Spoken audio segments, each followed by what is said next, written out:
Hi, welcome to Building SaaS with Python and Django. My name is Matt Lehman, and on this stream we work on Django apps. We're going to continue on my older app. Now at this point, it's my homeschool application, and we're going to fix the broken onboarding process, as you can see from this yellow to-do behind my head. I was playing with this app. Actually, last couple streams I've been working on migrating to DigitalOcean. I successfully did that. The app is now live and using SQLite. I didn't do all the details on stream. I had a vacation and made the most of it and did the migration during then. But in the process, I discovered something about the app that's like, whoa, that doesn't seem like how it's supposed to behave. So there's actually two things there's something that I think is actually broken in the configuration that is the first thing that I want to fix. And then the second thing is I've been thinking about, is this even the way that I want onboarding to happen for this application? Onboarding is kind of industry terminology for you sign up for the application and what is that first experience to get you going to use the application.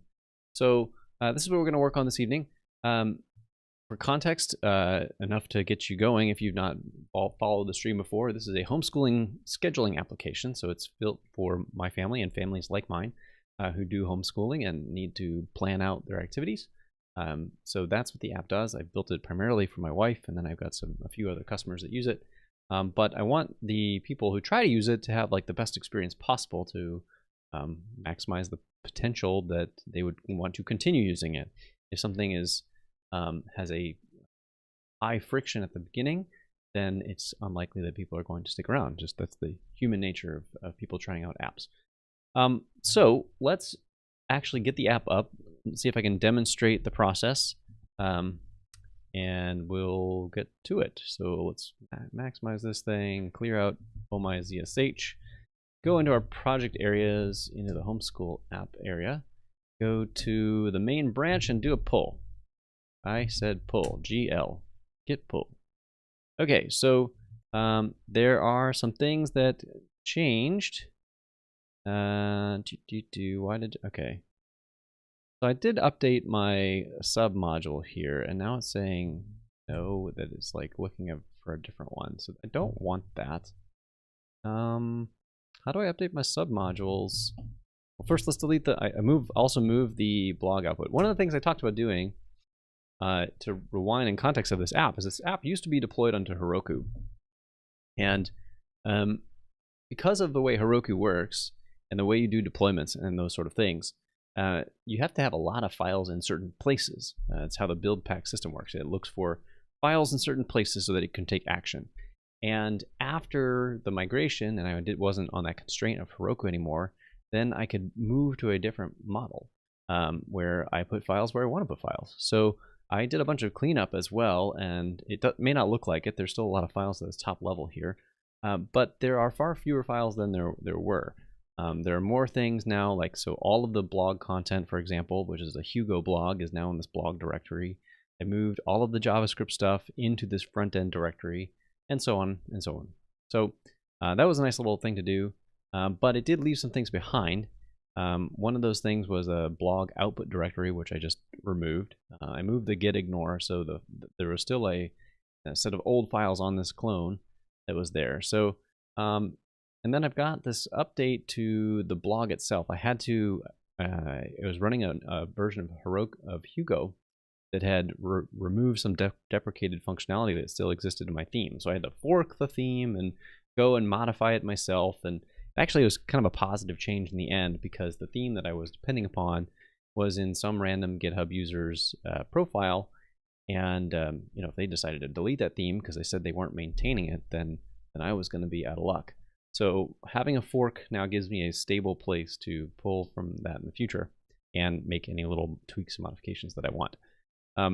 But it does leave me in a spot here where I need to sync the git submodule because I've got it embedded into this repo as a submodule, and apparently the pull does not update submodules. So I'm going to fumble through here what the submodule command is. So there is a submodule subcommand in git, and I think it will probably be update of some kind. Let's just try update and see if it will do the right thing. Oh, good. That was easy. Great. Love it when easy things happen. Although interestingly, this is not the right, that's the original repo when I changed the remote to be my local thing. So that does not seem right. So actually, let's go down in there, because I don't want to like inadvertently commit some back to the old repo in the process and cause me some problems. So let's take a peek at what's here. No, it's referring to the right thing. So it seems like that message from Git is not correct. So what? Maybe it's because it's got the wrong remote still. Yeah, so the remote is wrong. Ah, phooey. What do I want to do here? I could change the remotes and deal with all that.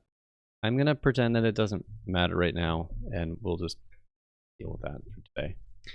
Because it's not really the focus of today. I was hoping to jump straight into this other thing. I got hung up on just doing a git pull. That's insane. Okay, so let's try and run the app. I'm using UV now, and UV should be installed here. So I don't have to deal with virtual environments anymore, and my makefile commands all use UV run, which means that just by having UV installed, if there are any package updates, UV kind of like under the covers will just update stuff for you. It might mean that the first invocation of a command is a little slower as it's doing some package pulls, but it keeps the virtual environment that you need for a project run up to date on your behalf, which I think is amazing. So in fact, let's take a peek at this, and you can see the makefile target that I'm about to run. We've got this honcho command. Honcho is just a way to run procfile types, which just essentially is a system for running multiple processes at the same time. So if we run this, we should see, oh good, we're seeing a little bit of updates. So it knows it's at least telling us, hey, we had to update some stuff before this could run. And now honcho is running. That's when the time stamps start appearing. That's from honcho. And now we have our stuff running. So the new addition from this migration to Heroku is actually a change that's worth commenting on, because I talked about my plan with the move from Heroku to DigitalOcean was going to be to use Kamal's documented cron functionality to make the migration of my Heroku scheduler jobs and just do them as cron jobs with Kamal. Long story short, that didn't really work, at least not for my scenario, because in my scenario, I have a Docker file. Bring up the Docker file. And the big reason that it didn't work is because of this chunk right here. So as a security measure, Docker files will want to run as the root user by default. So because they're relatively secure, but it's not perfect. No piece of software is perfect. And if you allow a process to run as root, and some bad guy is able to take advantage of imperfect software and exploit it somehow, if they're running as the root user, it means that they have the ability from that point onward to do whatever they want. So in the Docker file, one of the things that we do is we create a different user that is constrained. And then we say at the very end of our process, you're going to run as this user. In this case, we called the user app. It could have been called anything, but app was just an easy name to remember. So the application will run under the app user. So that means even if a bad guy takes over Docker, all they will have is what the abilities of the app user are. And that app user is severely constrained in what it is allowed to modify and what it is allowed to do. So, but I mention that because cron really, really, really wants to run as root, is what I discovered. The recommendation in the Kamal documentation shows you how to run the cron tab command to set the cron schedule, and then run cron not as a daemon process, but just a regular foreground process. And in doing that, it tries to operate, but then it looks to do a certain locking of a file that it doesn't have write access to. And no matter what I was doing, it was a hard thing to work around that. So what I did in the end, and Bumshy, I see your comment there. I'll answer that in just one second. What I did in the end was switch to a tool for running background tasks, and it's called Huey. I for a long time wanted to run Huey, and the nice part about Huey is that it's a very simple scheme for running tasks and triggering background work. The downside about Huey, and the reason I didn't run it in the Heroku setup, is it would have meant that I had to have another active process running. And on Heroku, that would have meant money. Money that I didn't feel like spending to have yet another dyno running to actually accomplish that work. With the move to DigitalOcean, I can keep both of these processes just like on this Mac here, where it's running in the same computer, and I'm not really paying that penalty. I'm paying there's some memory penalty to have both processes running at the same time, but it's enough. It's manageable enough that it works fine for my DigitalOcean droplet. So Vamshi, I see your question.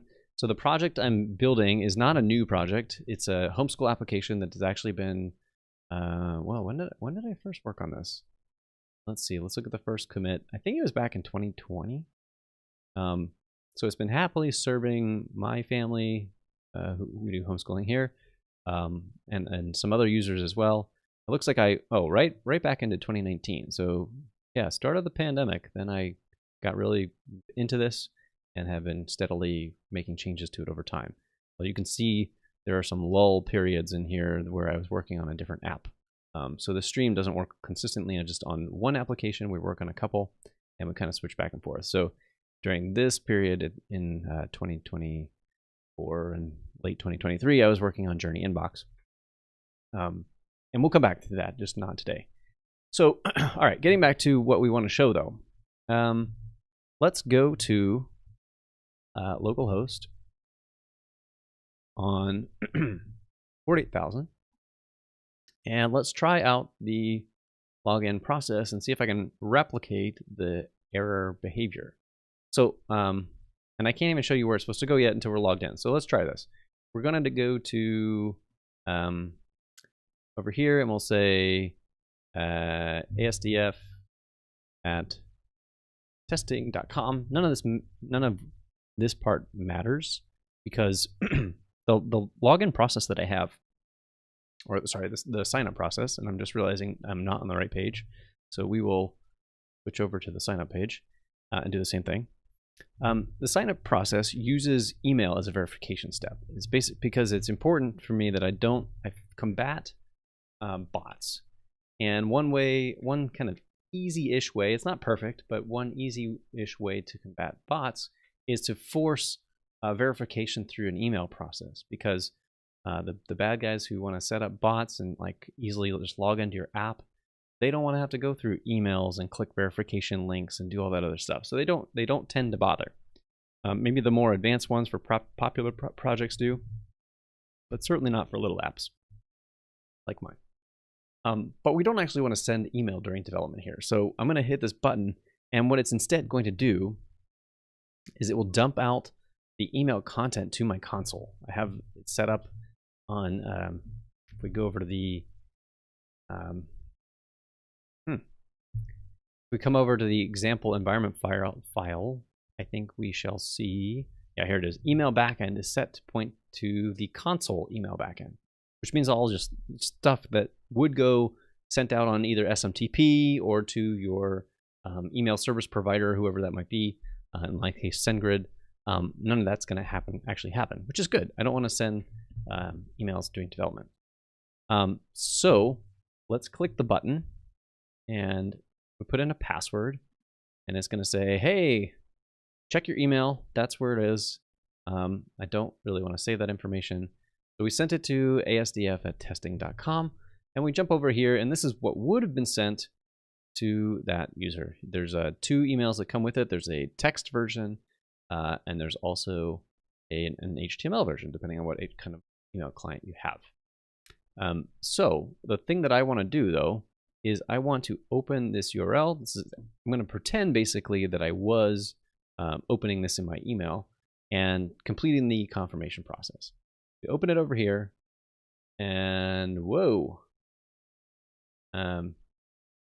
this email confirmation link expired or is invalid. Ooh, that's not good. That would be even worse if my new app setup has caused this to be such that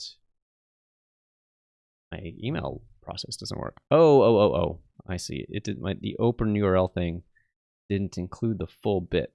Oh, well. Ooey on that. Okay, let's try that again. There we go. Okay, so notice though, here's the problem. I thought that I set this up in the past such that it would jump straight into the flow where you wanted to go. But as you can see, it says we're confirmed at the top here, which is good, although I'm noticing that it is not centered. What? That's weird.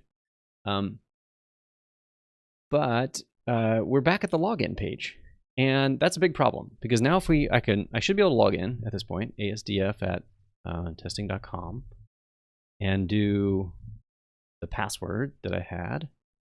And great, it gets you here, but this is not the starting experience. And it's not horrible. Like, okay, so somebody who gets here, they sign in again, and they see a message of saying like, you're on this like trail thing here, and you see everything begins with a school year. And so you kind of know what you're supposed to do, but it's not what was supposed to happen. Instead, what was supposed to happen, it was supposed to dump you to this start page. And this start page is a much more purpose-built thing that says like, hey, we know this is your first time here. And like actually, let's talk to you. Let's use a message that sends you a little letter that says, hey, welcome, thanks for trying out School Desk. We're going to walk you through the process of getting your school year going. So that you got a button here, and then it has dedicated, purpose-built onboarding pages to actually get you to do all of this stuff. So step one that I think we want to go through is to at least fix this so that it will send you back to the start page that we had set. And I got to figure out what configuration has changed. So we have to play around with the app that we're using for logins, and that's django-allauth. So something along the way with django-allauth must have changed such that the path is now wrong. Yeah, John, that's probably you're probably right on track there, John. So welcome, by the way. So let's take a look at the django-allauth settings and see what I goofed up, or what I didn't observe in the past. So there is, oh, come on, where is the start? I thought it would be on this page. What the heck? Where is it? Start. It is also a possibility that this app no, I definitely would have considered this. Because if there was no other way. So we've got the login redirect URL, but I haven't changed that in forever. 2021. Although I guess there's a possibility that I did change it a long time ago, and what I thought was supposed to be the onboarding process hasn't worked for years, and I just never knew. That is possible.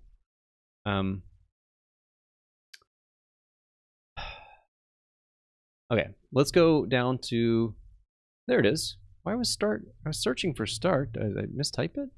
Okay, whatever. So here's our settings. So something about these is not working anymore, or there's been a new setting that we have introduced that we need to check again. Because you can see count email confirmation authenticated redirect URL should have gone to /start account. So this like should be the 1-2 punch that should make this work. Well, actually, all three of these. You can see that if we do a confirm email on a GET request, that's important because when the user clicks in the email, they're not doing a post request, it's just a link. And the default action of any hyperlink is to do a GET request. So the confirmation having confirm email on GET being true must be set in order to activate that. Then the real I guess if we were making this into a sequence, it would be more like this. So you make sure that you can do a GET to get into the confirm email process, and then we want to say that the confirm email will also log you in. That is like another thing, And then the confirmation for someone who is logged in, aka authenticated, is to go to this particular redirect URL, which is the start URL. So when at some point when I had set that up, and I'm going to do that so that I don't have to deal with the diff there.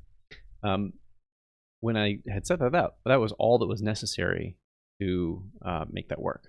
But perhaps something has changed in this, so we need to go poke around. Unfortunately, for the third or fourth time with the django-allauth settings, there are sadly a lot of them, and they're not my favorite documentation. Like they're well documented. I don't want to knock it too much, but it's just a bunch of stuff. Every time I do it, it's like, ugh, okay. And I always have a hard time finding it too, if I recall correctly. Let's see, why don't we just search for a setting that we know exists? Account confirm email on get. Account confirm email on get. It brings us to the right page. It's under configuration, which is, what is this? Regular accounts. Like what? Okay, here's like my criticism. Why wouldn't you put it under installation and how you get started? Why would you put it under regular accounts? Okay, I'm not gonna, I'll get off the soapbox. So we've got these settings. There are a lot of them. On other streams, I've gone through these settings individually, and it's frustrating. I don't really, and I just like not excited about doing this, y'all. But whatever, it's what we have to do. So let's try and see if we can scan through this and see if we can find if there's new ones. The other thing we could do is if there's like a change log, release notes. Let's see. There are a lot of release notes, but I don't know how to do this quickly. Verifying email addresses by means of code instead of a link is now. Oh, that's exciting. Wait, no, that's not what I thought it was. Never mind.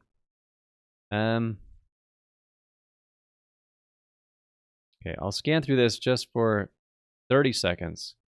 And if I don't see it quickly, we'll jump back to looking at the configuration. Worthy changes.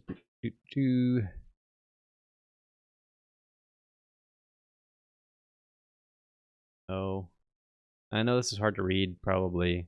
Scanning through this pretty quick, and I bet the stream's not catching up. So what I'm looking for, scanning for with my eyes, is anything that looks like a configuration setting. Like when I saw that jumped out at me. That's what I'm looking for. Otherwise, because there's no way I'm reading that this fast.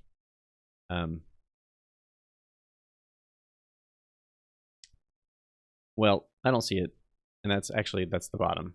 So otherwise I'd have to go to previous years. We're gonna say, nope, that's not gonna be the way to find it. Let's go back to this configuration option. And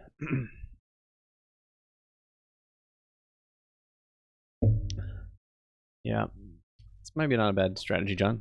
Try it. Log in. Log in. Blah, blah, blah, blah.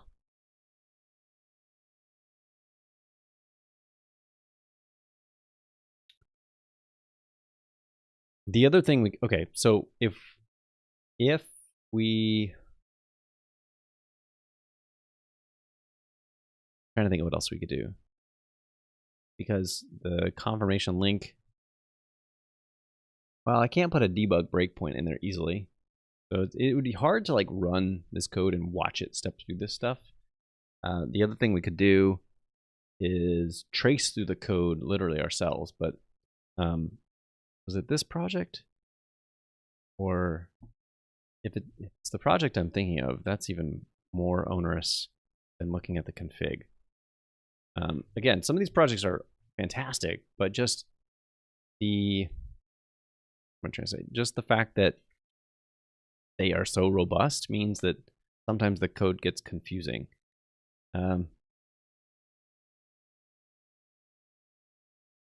but I don't think this is the one I was thinking of. The project was the one that had just a crazy code setup. Had like templates on templates. I don't know. Why is it loading? Weird. Stream still alive? Stream still alive. Okay, so that particular domain. Let's try all auth. All right, it's that domain. So the code, we can't even get to the code. The other one that I'm thinking of is like primary authors handle like enter. And like I can, you know, sort of see what the icon would be.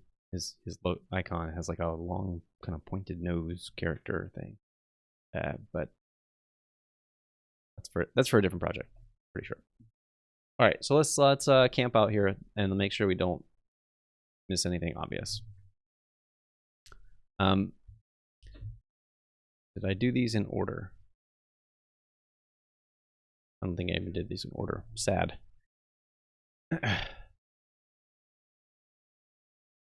The default behavior is to redirect authenticated users to login redirect URL when they try login or sign up pages. By changing this to false, logged in users will not be redirected when they access login pages. Am I using that one? Login redirects.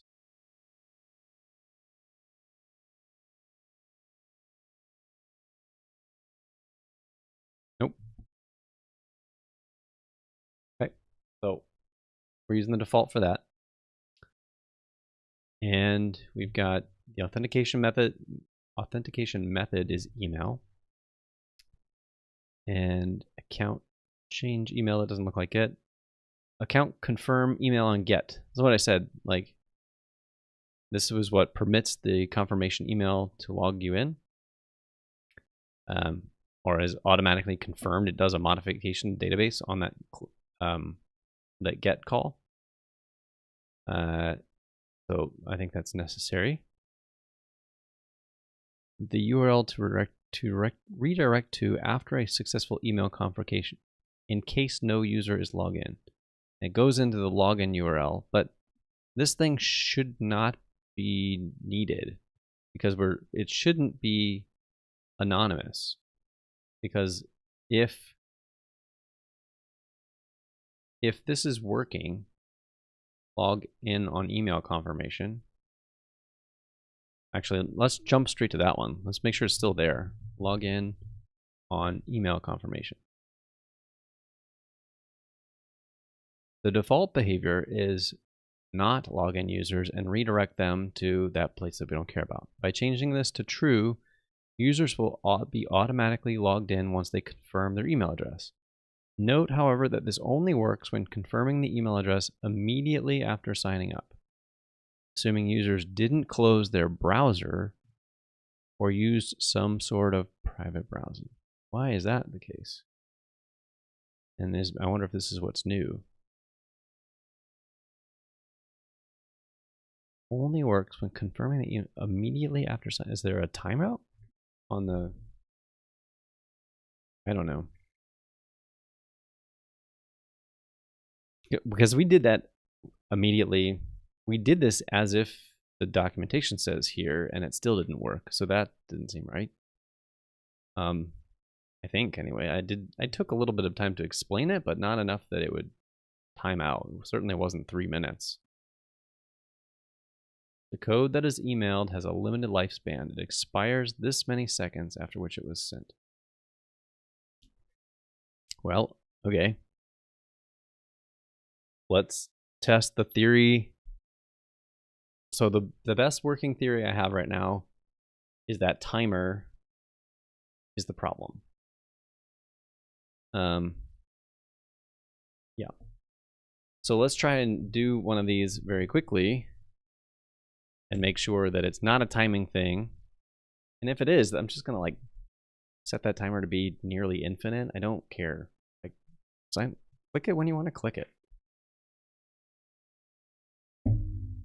I've kind of changed my stance on thinking about some of the security that we have around some of these sign-in processes. I've reevaluated how I think about them. And my viewpoint has come around. Actually, I watched. I think I might have said this in a previous stream. I watched an interview with Lex Friedman and Peter Levels. Peter Levels has a bunch of different apps, and he's got a very peculiar way of working on SaaS projects. And he made some points that really challenged my thinking about security. And it sort of came down to, he made a comment that really resonated with me. And it was the idea of like, if you send an email to somebody's inbox and a bad guy is able to get into their email account, that person's already toast. Like, you know, it's not benefiting any security layers you put on your website are really not going to help that person much, in my opinion, because the bad guy already has access to their email account, which in this day and age, so much stuff is connected to an email account that if your email account is hacked, you're really in trouble. So it basically put me of a mindset that if you can almost think of these are securely sent emails, they're sent over HTTPS, so they should be stored over that in that mode. So the content of the emails basically safe for the user. That's my interpretation of this. And I don't know. I don't know if that's right or wrong, but that's how I've been thinking about it lately. So it makes me feel like these constraints that we put on, like really locking down sign-in processes, don't have some of the benefits that we might hope they would. It feels like security theater for me. Okay, so let's go back to the site over here, and I want to go. We're already logged in over here, so I want to log out, and we're going to go back to our free trial and use JKL,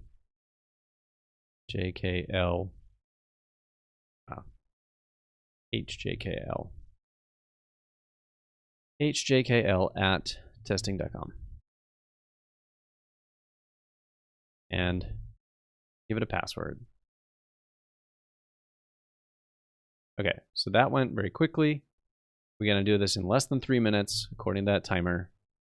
So let's do it. We're going to take this stuff and copy that. Come back to the browser here, paste it in.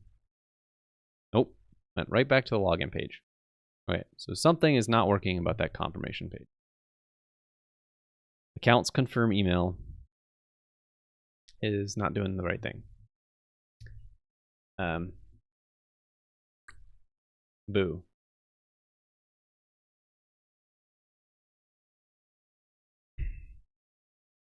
Okay, so time to get do a little splunking.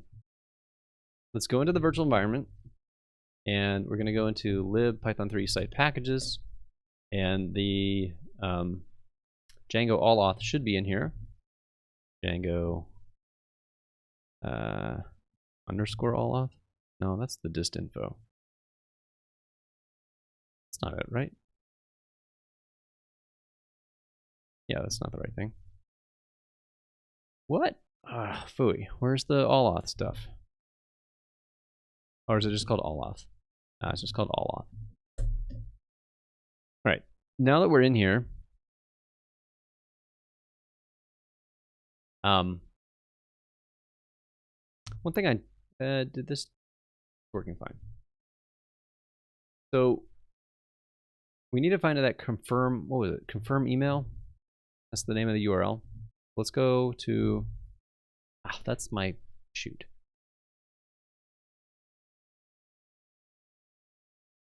Come on.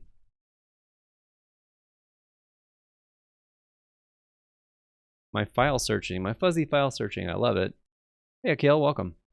I love it normally, but it tries to do a fast thing, and that fast thing says, don't scan through files that are in your git ignore. A very reasonable thing to do, right? Because let's say you have node modules. famously. Like thousands of files, hundreds of megabytes of files. And you can slow down your file searching if you include that stuff.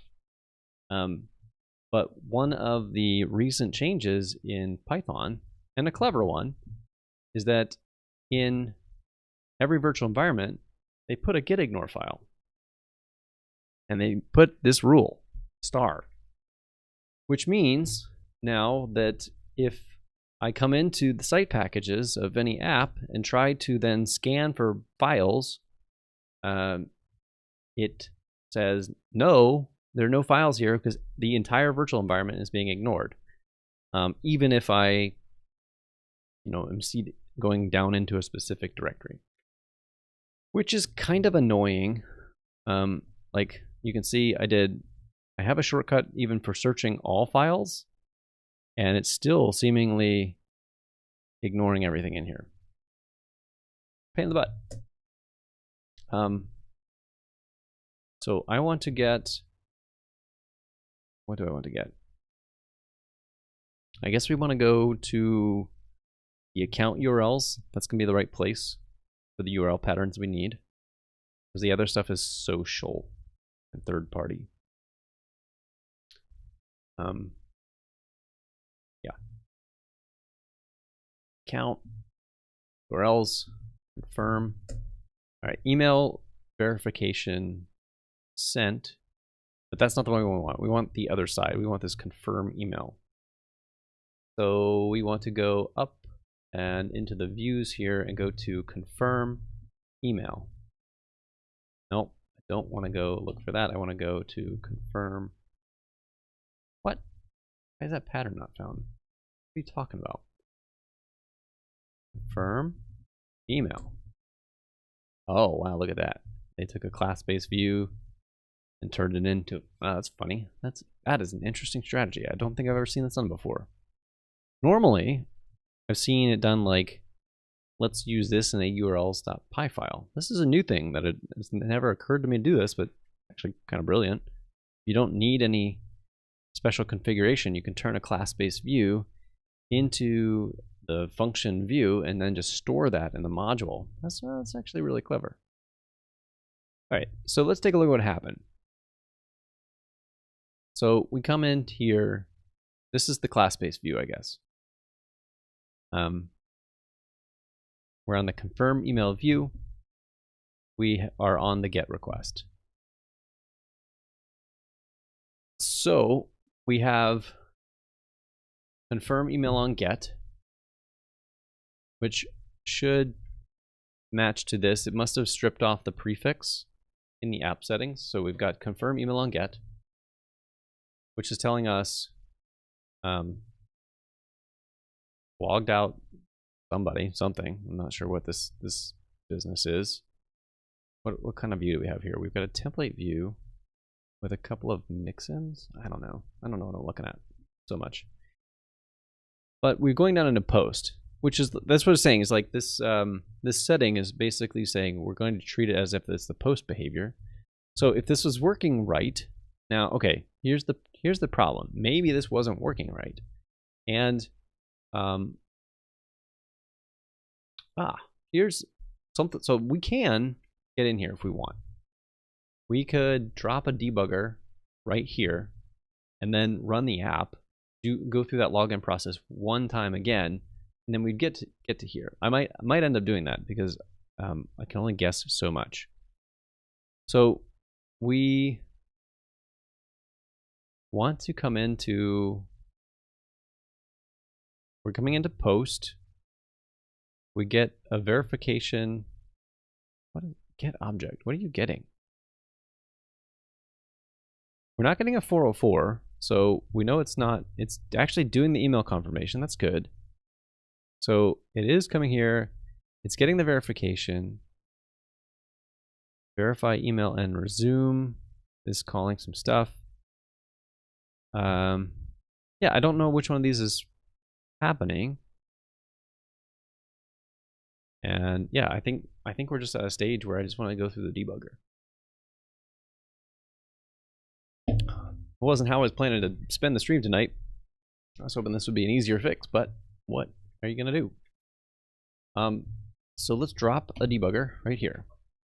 Put the breakpoint in. And oh, look at that. That's so cool. It detected that we changed the views file and it reloaded the apps right there. So instead of this, I want to try another one. We're going to go uwer@testing.com. And we'll do password here. And then we'll say start my free trial. And it should have sent us another thing on the console, which we have. So now if we come over here and use this hyperlink, we should get our view in a debugger. So it's just going to hang there because we're at a debugger. If we do a where, you'll see that's the stack, but that's not really what we want to see. We want to do a list. What? Come on. Oh no. No, no, no. What's going on? What? Why are you... Why is it only accepting one input? Not cool.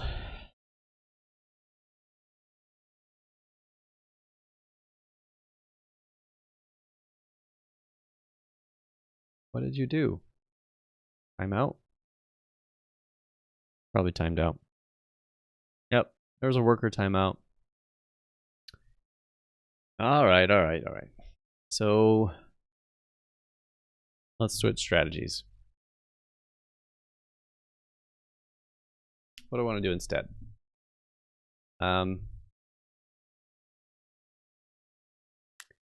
Maybe come into the proc file and instead of using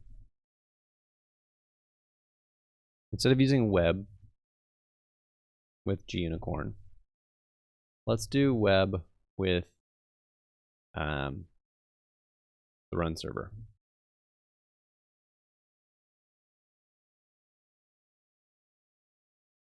Should still be on port 8000. Let's see if this works. It may not work. Oh, neat. Okay, so let's try it again. This time we will go back to localhost 8000. I really wish 1Password would leave me alone right now.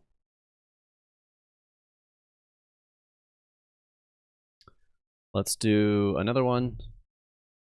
I'm just doing a 4-finger move here. That's what you're like, what is he doing? We got that. Now let's do another password. And let's start our free trial. Sent the confirmation email. Out of my way. Can't see past my own sticky note.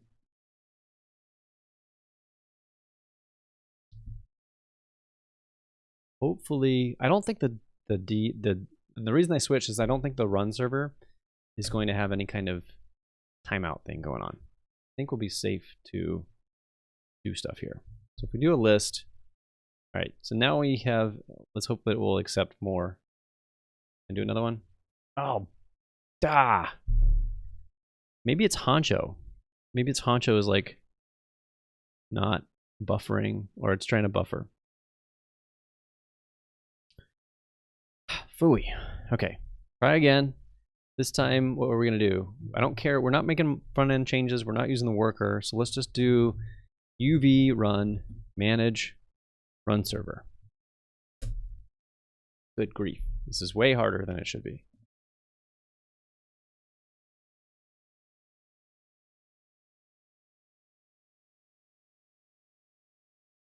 Localhost on 8000. Sign in. Sign up, I mean. So again, we'll do yes, D at testing.com. We're creating a bunch of junk accounts, but that's okay. They're all like unconfirmed things. So now we have this. At this point, we shouldn't have any buffer problems, I hope. Just like let us run and keep going. Yeah, I'm already seeing a different output here. It's not trying to capture the PDB output. So we're inside of the get. Yeah, cool. There we go. Now we're cooking. We can do. We want to step over here. It's going to get the object, which I assume is some kind of verification. So if we do self object, it should print out. Yeah, it's the email confirmation. HMAC. Cool. So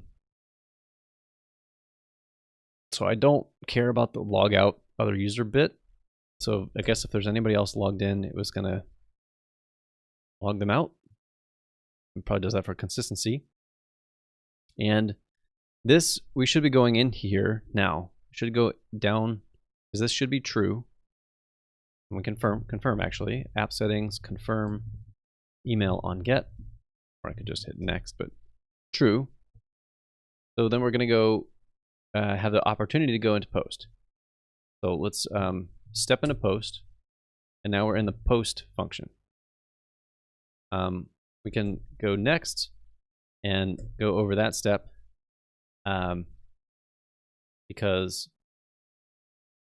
we've already seen it do that before.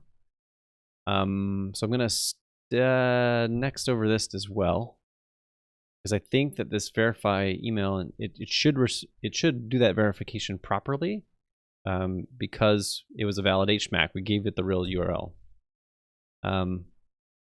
Where are we? It wants to verify those. Keep going. Okay, so email address should be our ASDF thing. Yep. And response, I hope, is none. Response, type of response be none. Okay, good. So next, if not email address, we do have an email address, so it should skip over that. And then should go right past that. And then it goes into this respond function. All right, we're getting closer to where the input end must be. So let's step into respond, see what's in here.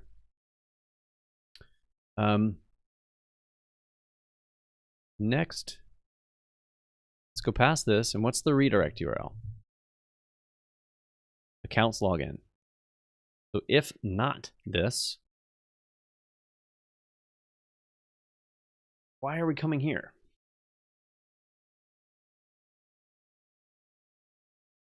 Because look, I mean, hopefully you can see where it's going to go next. It's not. It has a redirect URL, and it's going to step over that and then go to the redirect URL, and ends up at the login page. That is not where I wanted it to go. Okay, why? So the question becomes, why did you, what's the render to response with this thing? It's a template. Email confirm.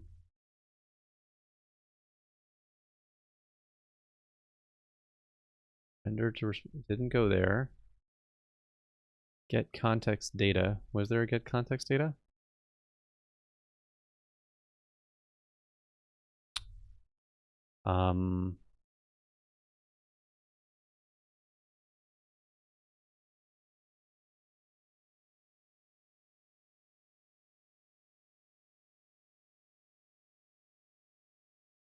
I want to check in on,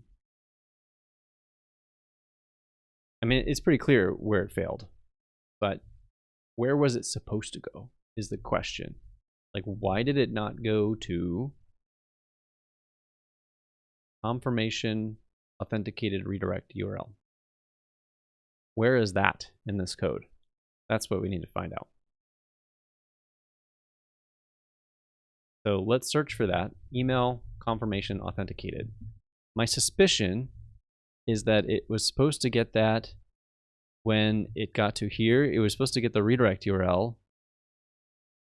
which is down here. And then get it for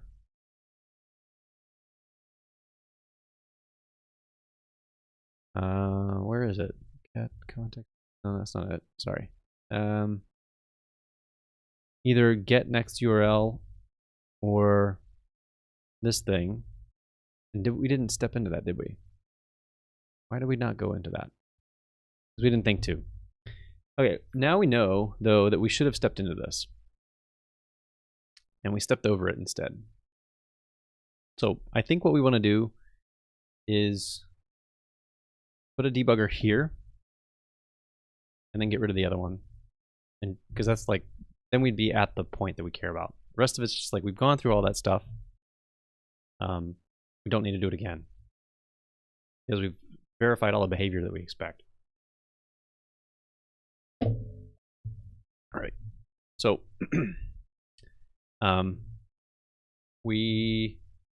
it restarted the app. Let's go back to localhost and seriously, stop telling me about localhost. I'm gonna have to figure out with one password how to like make it ignore localhost. You think that's what I set? Yeah, I guess the other bit that we can do maybe before seeing it, John, because you're right. I did set a redirect URL somewhere. I at least set a log out one. There's a log out one there. There's a login redirect URL here to the dashboard. That's after log in. So that's not what I would have expected. So I really would have expected this to take me to the right place. And I want to find out where this setting is, and why it's not being accessed. So we should be able to find, let's see, what's the path? We're in the right path, so I should be able to search in here for, it's going to have the prefix part chopped off, so email confirmation authenticated. So search for email confirmation authenticated. Stinking, okay. Do this. I think I can hack around this. So if I give it the dash dot, that's the dash flag to search hidden files. It's the shorthand for that. It should do what I want. Oh, boo. Boo. Why? Why? Search here. Email.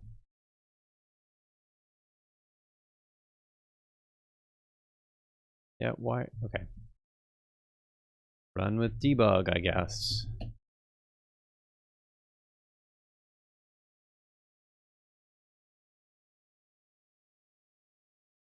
No ignore. Okay. Man, rip grep. Ignore. Okay, so it's not hidden that I cared about. It's ignored. How do I get to ignored? It's like all files.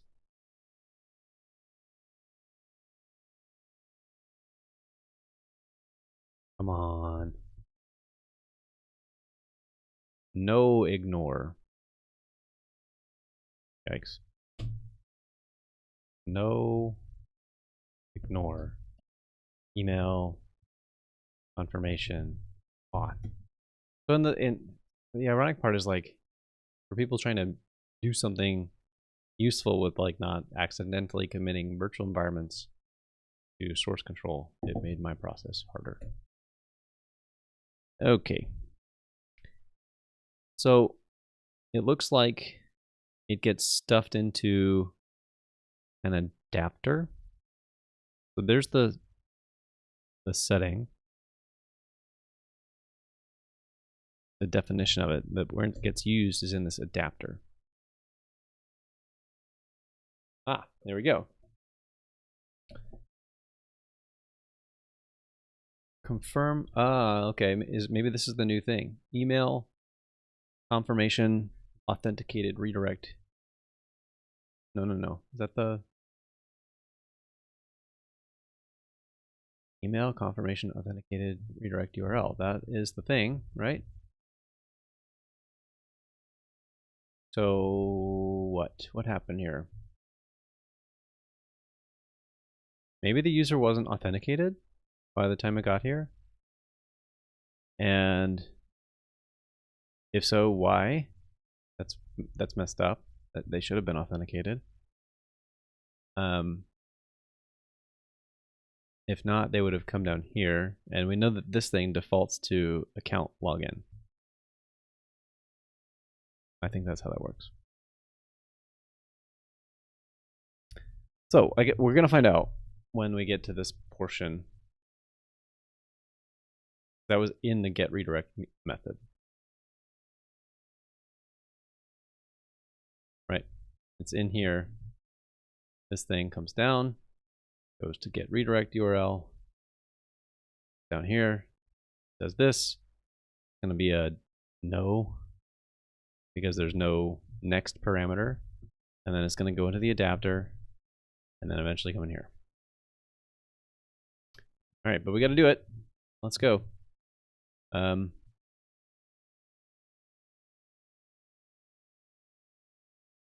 We need another one. Let's go the other way.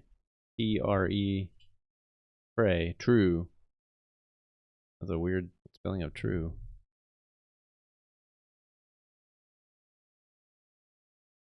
We're almost there.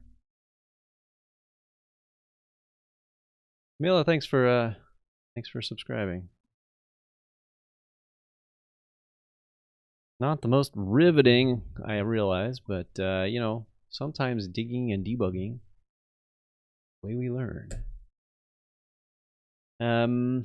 Okay, so now we're back to, we got a new session, and we want to step into this. We're now looking at this. I'm pretty positive that it's not the next URL. I'm gonna kick myself if it is, but we're gonna step over this next URL. Step over that. URL is none. Okay, that was good intuition there, or deduction, I guess. And we'll go into here. This stuff's on one line. There are probably ways to jump straight to the right one, but I don't want to accidentally step over this, so I'm going to step into, which is probably going to send us into get adapter. So we'll step out of that. And where are we? Okay, so it's pulling from the HMAC. Still trying to get in. PDB is kind of a pain here. Whoa. What happened? What happened? I stepped into it. No, I didn't. I'd used... Dang it. I'm just like mindlessly clicking N, thinking it's like the step button. Oops. Okay. My bad. Keep going. Let's try again. That's so dumb. Oh, goodness. Let's do... This is the winner, bbcx at testing.com.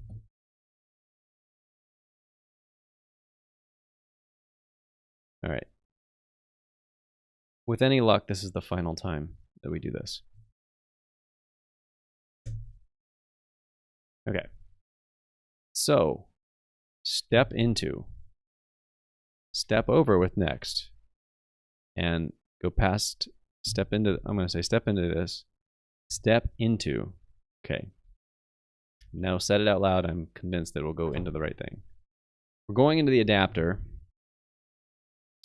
How do you step out?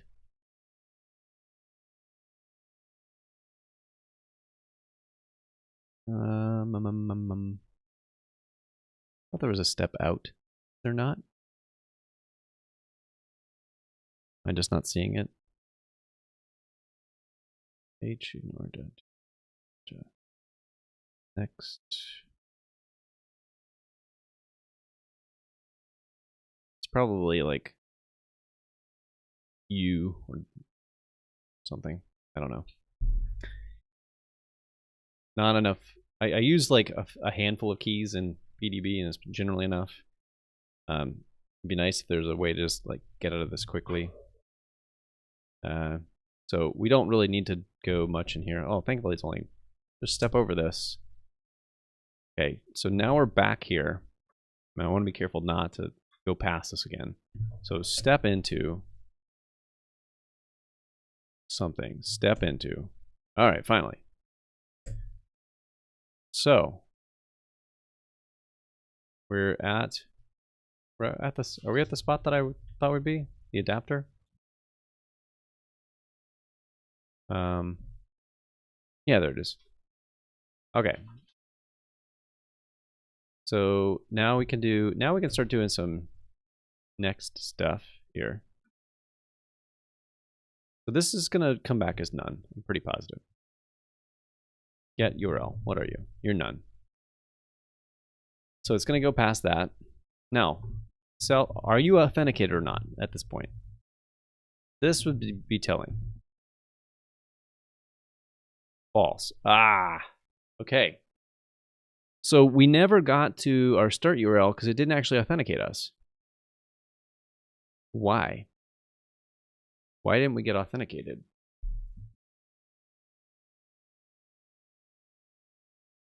Because if you're confirming, we confirm email on get.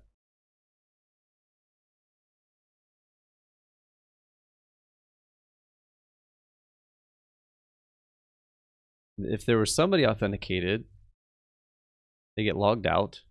Yeah, so it's an anonymous user. Which sucks. That's not like the whole that's the whole point of doing the get confirmation was to log in at that point. And what happened to log in on email confirmation? Okay, maybe that's the thing we need to search for next.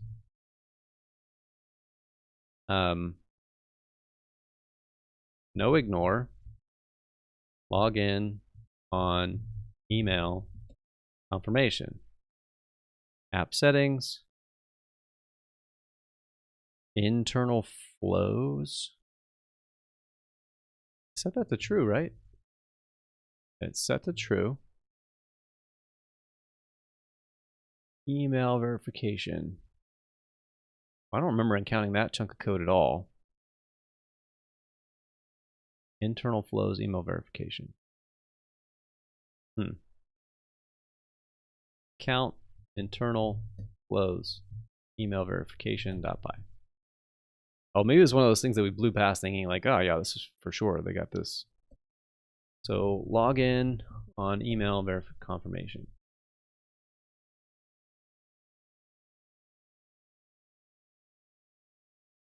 There's a big doc string here, so let's take time to read it, I guess.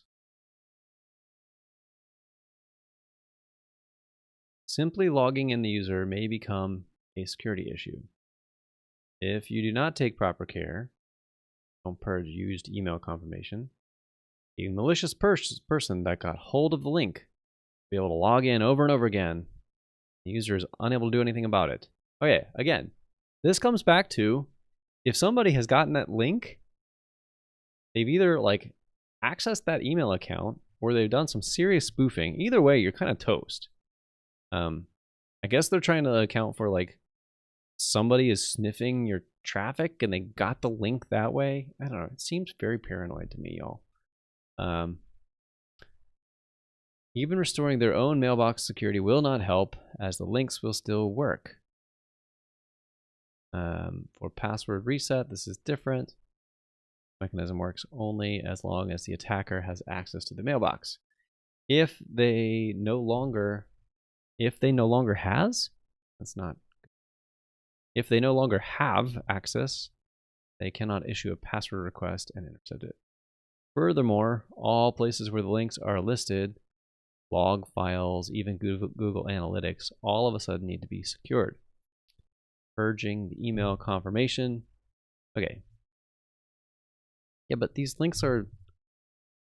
This doesn't make sense because it's like you use an HMAC and then you expire it. So the links are not indefinitely good because they have a limited lifetime. I don't get it.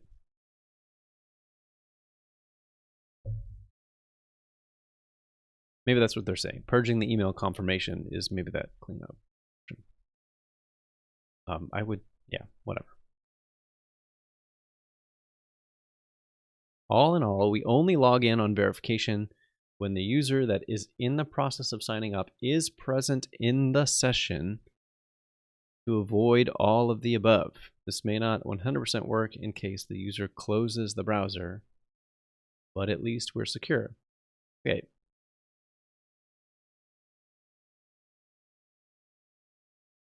But if you're not logged in, do you have a session?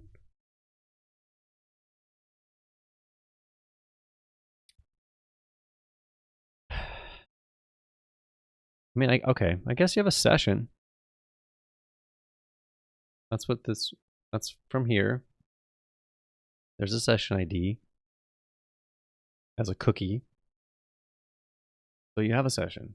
They're saying, like, if you close the browser, or some browsers will do this, if you close this, session ID will go away, or if you did this in a private browser, it'll go away. And then they were trying to work around that. But, like, we bail out of this stuff. Oh, saying if you don't have this, bail out. And if you're already authenticated, bail out. Okay, so login, stage controller, enter. I guess some piece of this, maybe here, enter. Oh my word.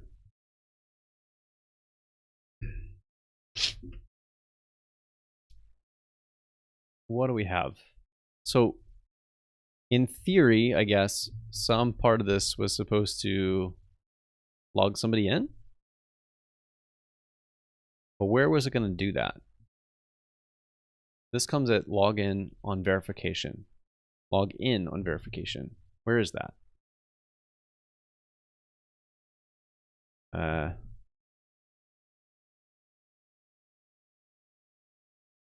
Log in on verification. I don't remember encountering that. Email verification. Okay. You can open up that same file, I guess. Log in on verification. The only place it's used? Verify email and resume. Oh, I remember seeing that. Verify email and resume. Where was that? Verify. There it is.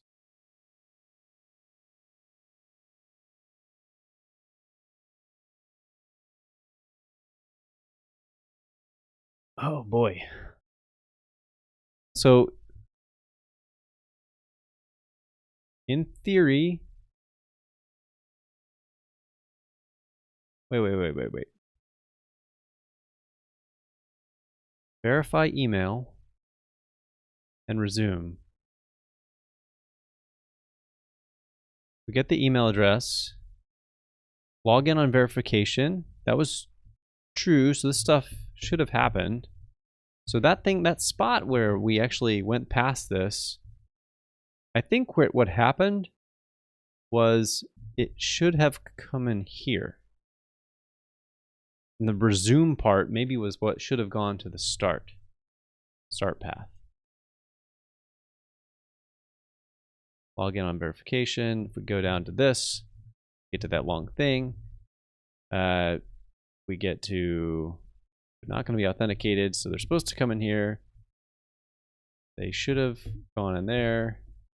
I don't know. I guess stage exit returned some response. We're like really deep in this stuff trying to figure out where this path is. Way harder than it should be. I'm trying to determine, like, is there a bug somewhere? Is there still a setting we missed? Don't know yet. So we've got stages. I think we missed our opportunity. Probably should have, like, paused here. Yeah, we should have come in here and checked things out. Now we know though, so we can do this again and figure it out from here. And we'll step into login verification. Step in. Oh, good grief. Yeah, we're going to step into that. We know that we did get an email address back, so it's not going to go down this path. So it's definitely going to go into here. But when it went into here, it came out with an email address, but not a response. That's what I don't understand why. I think, or I suspect, that's what was supposed to send us down the path that would have been an authenticated user. But instead, we went down in all of this stuff, right? We got into this response section, hoping though that we're supposed to stop here. Because the only place that I've seen with this that actually would touch that, like login on confirm, is in this area. Login on verification. Okay. Wow. Deep into the belly of django-allauth. Let's try it again. So something. Oh, when I saved the new breakpoint, it kicked us out again. So let's go back to localhost. Get rid of this again. Don't need debug toolbar. We'll log in with yet another password. I'm going to start. Let's go down a column. TGB at testing.com. We are going back to our confirmation thing and pasting this in should get us. Interesting. It's got this UBBMXZ is repeating. I wonder why that is. Are any of these different? Oh, you know what it is? I think we're operating on the same session, so I think it's calculating the same HMAC. None of this is changing, right? Where is it? Oh, I'm being dumb. This is the text version. Of course it's changing. Okay, we went up high enough, we'd see another one. Yeah, it's changing. Okay. Like, what the heck? That was really weird. Yeah, it's totally changing. Come back over here. Start the process again. All right, now we are in the verify email and resume. Let's orient you and me with this listing. So verification confirm. This should confirm, and we should be able to get an email address. There should be a valid email address now, which there is. So it's going to step over the if statement. And now we're on the login on verification part. So let's step into it. Step, not next. And we're now at the login on verification.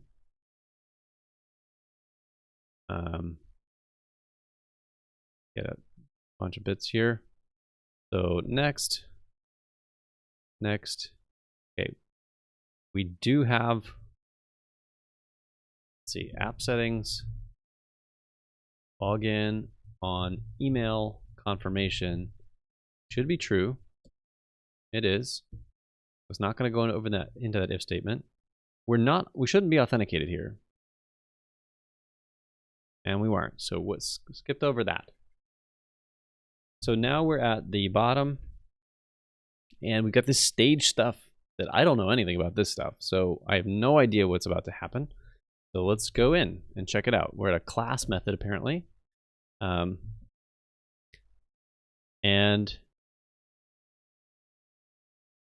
oh man, I don't even know if I want to like step in, but I feel like every time I step out, I miss an opportunity to learn something here. So let's go into unstash login, whatever the heck that means, and see what we get. So we've got this function.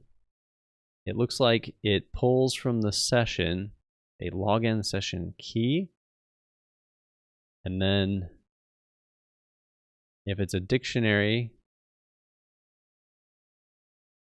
it tries to do a login on that data, or else it tries to do something. Okay. I don't know where this is going to go, so we'll just keep going. So next, if peak, what is peak right now? Peak is true. So we're going to try to get the key from the session. I don't need to go in. That's like a dictionary access. I'm not gonna. I think it's safe to skip that one. What is data? Data is now none. So login is none. It looks like we're not going to go into the data, since the data dictionary is not a dictionary. It's a none type, right? Type data. Yeah, it's a none. So we're just going to skip that whole if block, and we're going to go to the return. So the login is none. We're going to return from that. Cyborg King, we are definitely not building our own auth system. I'm trying to. I thought this was going to be an easy thing to fix. My sign-up process right now is supposed to, when you log in and click the email confirmation, it's supposed to send you to a certain like start page, basically saying like, here's how to use this service. What we found though, and we've been trying to investigate, is that in fact it's not actually doing the login. Instead, it's doing the confirmation of the email, which is an important part of the process for the sign up, but it's directing a user back to the login page. So they don't end up on the page that I want them to end up on. And this used to work once upon a time. And then we don't know if it's like a new setting that I haven't set, or if something is broken about django-allauth that I need to report. I have no idea. So that we're trying to debug django-allauth to see where did this go wrong, so that we're not getting what we would expect. Okay, so we're going to return here, and now we've got if not login. Well, login was definitely none, so it could have been in that unstash thing. Is it something about the session?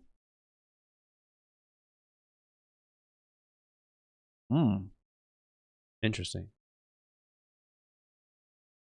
It wanted to peek. It wanted to get something from the session.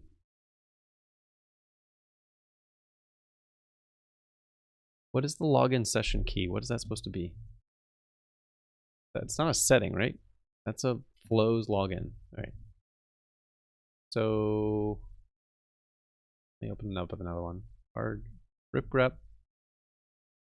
What are you? Login session key. Login session key. Huh. Count login. The name of it. I don't think that's in the session. But I don't know though. That's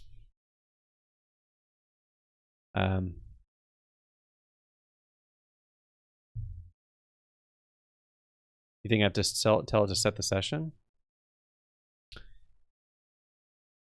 Yeah, I don't actually know what part that they wanted set versus not. So if I went to the sign-up process, and the sign-up process is a form submission, and every user that comes to the site, they should get session set by Django, I think, which is then data stored in the database. Session state is there, and then I don't know when django-allauth would have inserted data into the session. We can go figure that out. So I'm surprised, I guess, that like I'm not doing anything special with this Firefox session. We're not in a private browser session. So there's no session state clearing here. We could go poke around in the session itself. It's a pain. I remember doing it, but it's like you gotta go get the session data, find the key. Yeah, it's just sort of a pain. But yeah, I'm sort of running out of ideas here because we're getting to a point now where we're about to step through and it's about to say it didn't get a login, right? So the type here, if not login, so it's not, there's no login. Type on that is none because that's what we just got out of. Why is it typing slowly? There we go. Come on. So that's a none. So it's going to return none. So let's just go ahead and return none. Where are we now? Okay, keep going.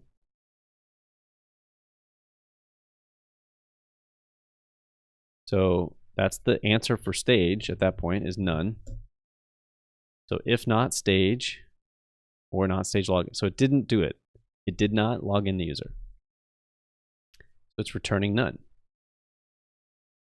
I'm just going to go down here. Yep. And then we get back to where? I guess the response is now none instead of what we were hoping for. Whoops. Yep. We have an email address, but we have no response. So that's where it should have continued doing the right thing, but it didn't read from the session properly. So we didn't go in the place we wanted. And so it all comes down to it failed somewhere in here. And it specifically failed in this enter method, which we just looked at, which is in count stages. See, I can't just do like, there's no files. Search my files, but that's going to search my repo. Boo. Boo. Let's do this the old-fashioned way of actually browsing around code. Account, all auth, account, stages, login, stage controller, enter. Here we are. And then it failed. We saw it specifically fail on unstash login, which is coming from account utils. Getting all kinds of bounced around. Unstash.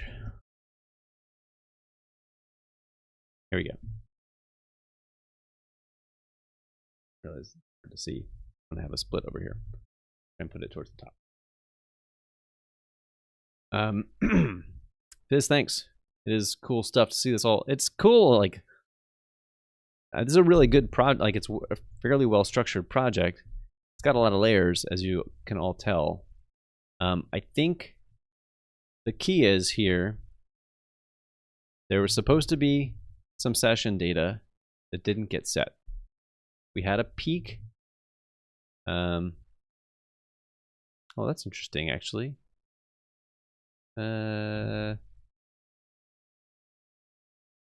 Let's take a look. This guy. Did it do an enter? It did peak equal true. So it set peak to true, which told it to get the session, get the data out of the session, and the session data wasn't there. That was this is the key element of all of this. The session data wasn't there. So now we have some questions that we can maybe answer. Where was the session data? Why did it not get set? Is there a setting that we're missing that's supposed to set some session data?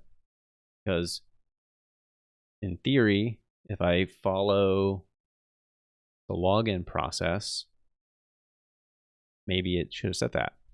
Could be I'm using django-allauth, but perhaps maybe the templates got updated in like, because it's like I made this template a long time ago, and perhaps there's some state that was supposed to be saved that in a new template would trigger some new code path that I'm not accounting for. That's a possibility. So we need to look at stuff about, I'm realizing that's totally behind my head. Sorry, y'all. I should put this over here. Utils. Okay, there we go. Close it down here. I am in the corner. So we want to find, we looked at this value.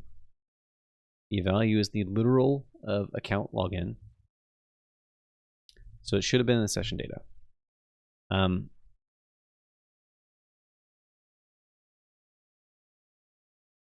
There is a question of what session was it? Actually, maybe that's something we can answer. We still haven't totally returned. So we still have self request, right? Don't we? What? Where are we?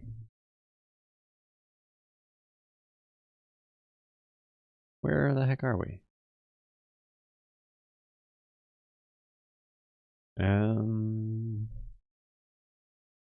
Oh, we're still down kind of in email verification. Okay, let's go back a little bit. Okay, now we're back in the post. Self request. So there's our request. There's a session here. Session store. Am I using session cookie secure? Good question. I think I am, but I think it's set. I think I have that being configurable. So it is configured here. Let me check. I'm pretty sure I set the yeah, so you can see, maybe it's not obvious, but right here, session cookie secure is set to off, which effectively means false for the tool that I'm using. Should mean false. Should mean false. That would be crazy if it doesn't. Do we have access to the settings? That would be cool. It would be happenstance. Oh, okay. I can't import it here. Let's bring up another tab. UV run manage L+. Let's make sure that we have the setting state that we think we should. It's a good thought. I appreciate the nudge to like challenge the fundamentals. False. Okay. Feel good about that. But thank you for forcing me to consider it. So we have the session. It actually, now that we have it, it's right here. That's actually convenient. For session, what are the keys? What's in here? This should act like a dictionary.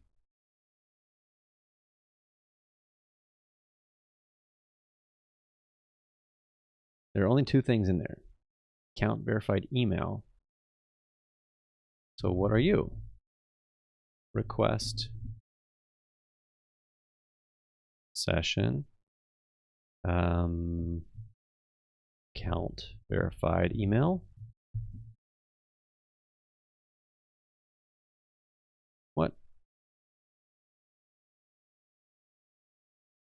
That's not the name of that I have for the key anyway, so it wasn't gonna matter, I don't think. Login session key. Looking for account login. So, all right. Well, I guess what can we do? We could, if this is data that they expect to be in the session, then it implies that it is also data that's get put in the session at some point. So we could inspect that. The other thing about this that seems weird is recall that there was also like the log you out bit, log out other user stuff. So if the user's authenticated, if it's some other user. So that's fine. Shouldn't be doing anything on here.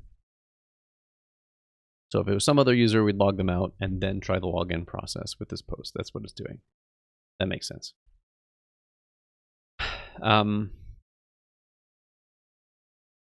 So what? So what's left? I feel like I've loaded so much context into my brain that if I don't follow through with the rest of this, I'm never gonna figure this out, or I'd have to spend another hour and a half putting it all back in again. So we gotta keep plowing ahead. So we want to find the login session key. I already searched for it right here. And it is, in the account forms. Huh.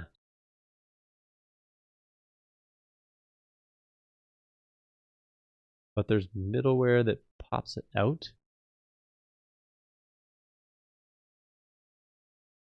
And yeah, there's a bunch of stuff here. I don't know what all this is. So I guess we could try. What's going to be the most important? This is I feel like this is the only spot. Nope. There it is right here too. It's in the utils. There's a login serialize, which feels more right than the form bit, maybe. So let's look. We already had the utils file open. And there it is, stash login. What's using stash login?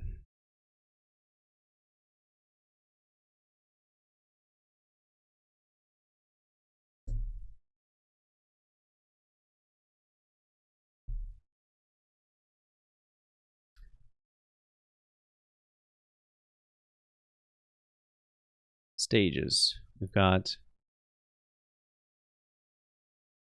there's something is using it in the stages file. I think we had that open. Did we not? I might have closed it. Oh, there it is. 98.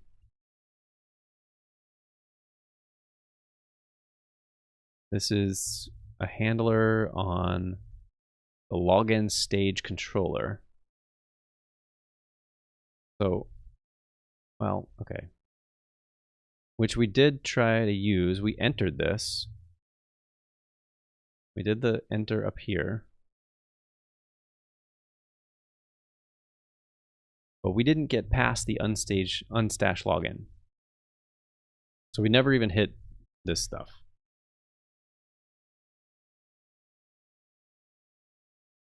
Okay. I don't think it's that call to stash login. And then the others are unstash login. And this is the definition. And this is login by code.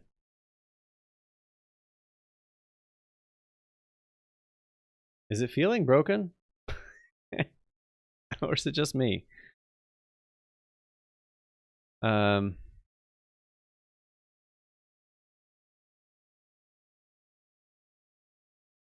Where else can we look? Well, let's look at that internal flows thing.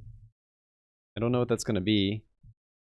Internal flows, login by code, stash login, request login code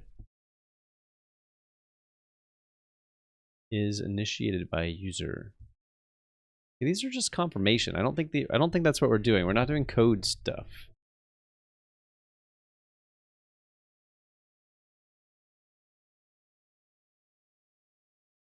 But I don't think it's those. So that was.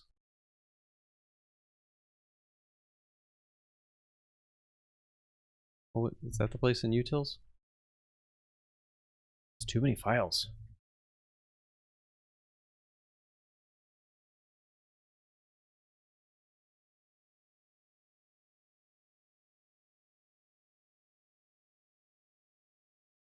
Okay. All right, right. Stash login was where it was put in.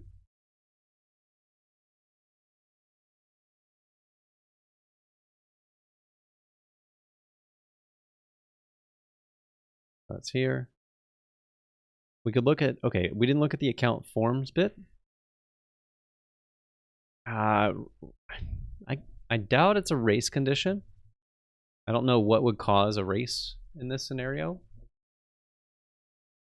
Because it's like, we had the, I mean, if it's a race condition, it's like the worst race condition I've ever seen, because we waited for human amounts of time, because I had to go and highlight the link and then like submit it. So that just doesn't seem super likely to me. I don't know what else it could be causing that. But let's check out the account forms area. So this is the other place where, because we're doing email verification stage key. I don't know what that means. Email verification stage key. Email verification stage, because they'll look, okay. Actually, this is promising, because we're doing login on verification, and the thing that it's entering with is receiving a stage key. And then it's trying to, assuming it gets past here, wants to check against the stage key, I think. So it could be that where it's set, in which case, why do we not get that account forms? What's going on there? What forms page is that? I don't know yet. So let's, whoops, keep going up. We're under account now. We'll do forms. We want the login. Okay.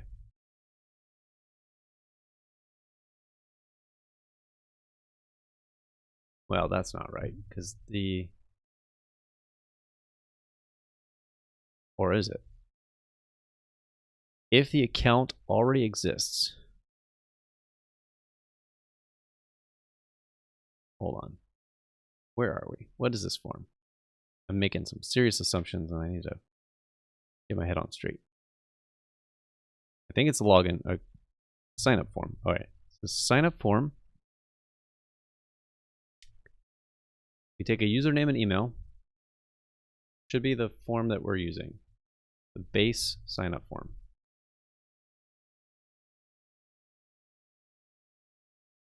Here's our sign up form.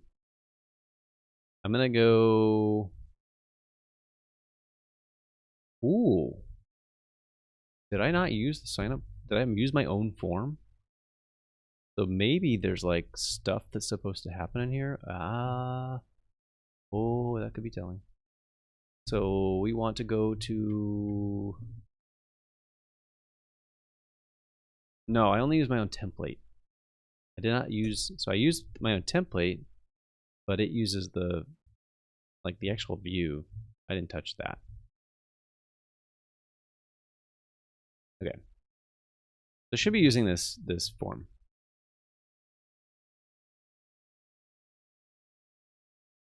Yeah. Because these are the settings. I don't like the enter your password twice nonsense. Not for me anyway. Honeypot field, okay. Try save.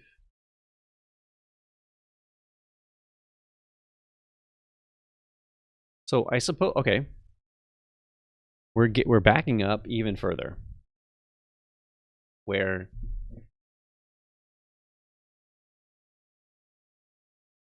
what could happen here?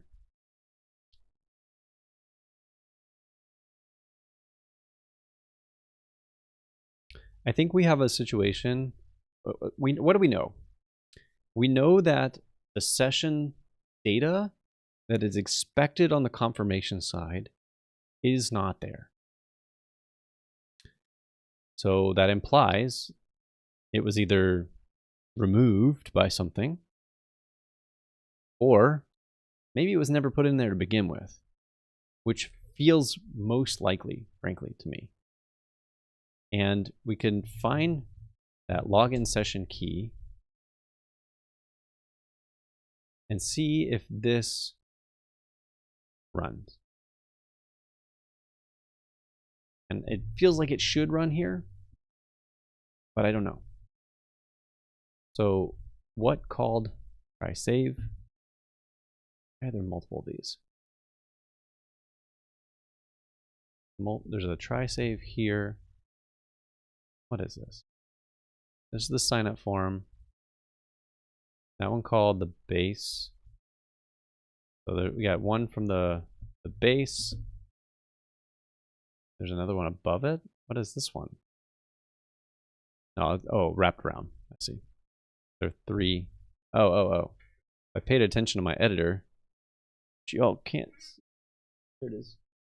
2 out of 3. Bottom corner here.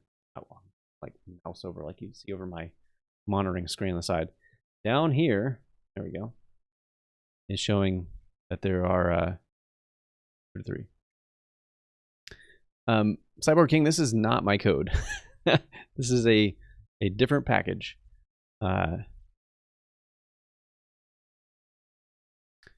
Or maybe you're just joking about the state of this external package we're using. So my code is over here. My code is trying to use this third-party package, and all I initially had to do was create a template that worked for my app and use their own forms. And now we're trying to debug when it goes wrong, and that's the problem with like this like ultra flexible code, is it just means there's tons of code. And so like debugging it, most people don't take the time to actually like debug to this level, I think. They just assume that it's a third-party app problem. It is also leading me to wonder now, could we go back to the introduction? Is there, come on. Is there an issues page? I think this is where we tried to like go to their website and it wasn't even working. Where was it? Source.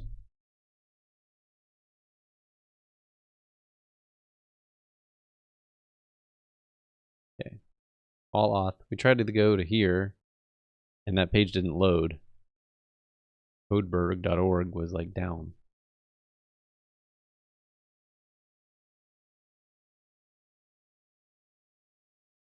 So that kind of sucks. So you can't even like tell. I can't even like see if this is an existing issue that is just, there's nothing I could do about it. Sort of frustrating all around. I really didn't anticipate I'm coming up on like 2 hours looking at this code, so a long time to invest in looking at somebody else's issue, which happens to be my issue too. Okay, so I think what I want to do, what's the next step? We know we have the try save thing, and that is where in the base one, the one at the top, this is where the session data gets stored. It's an email verification stage key. That's just a string. Okay, that's interesting. Because where was that chunk of code that was pulled out the actual thing and treated as data?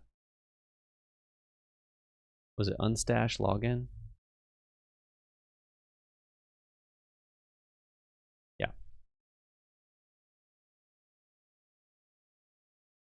So if it's just a string, well, okay. I don't know what kind of string though.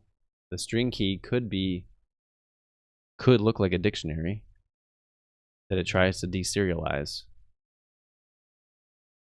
Wow. Or maybe it's a constant. I don't know. What is this thing? Let's go to the definition. No, it's literally the string verify email. So if we unstash the login and we're peeking, so we're going in here, getting the data, verify email certainly does not look like key. Oh, the other bit that I remember though is it wasn't this. Yeah.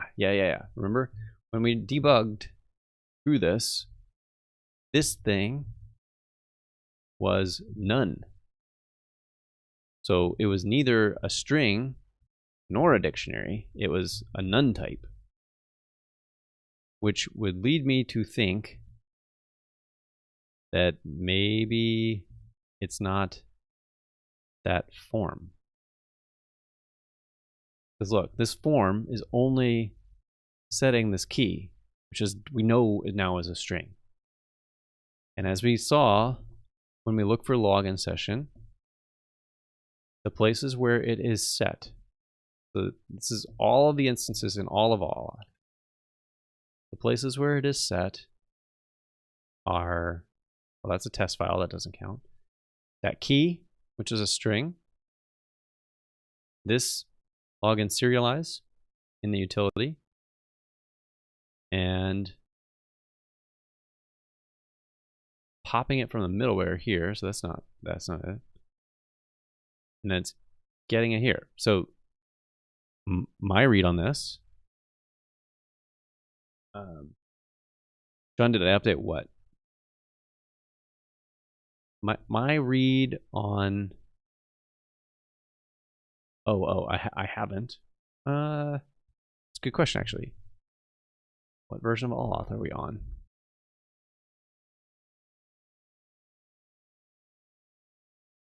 I'll complete my thought.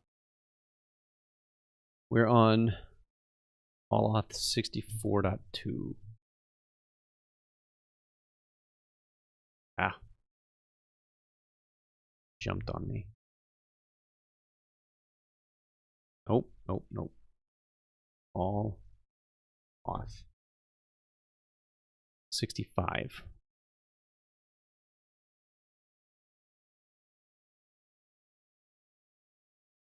Oh, it is that. There's handle.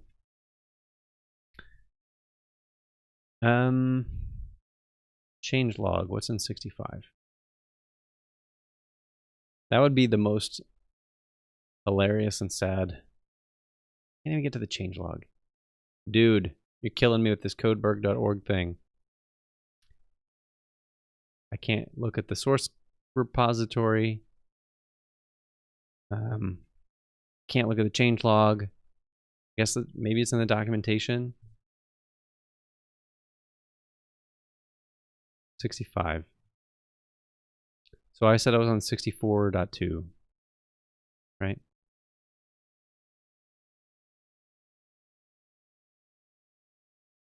Fixes, verifying the email address. Oh, yeah. There. Just wasted 2 hours of my life when I could have just upgraded the freaking package. Wow.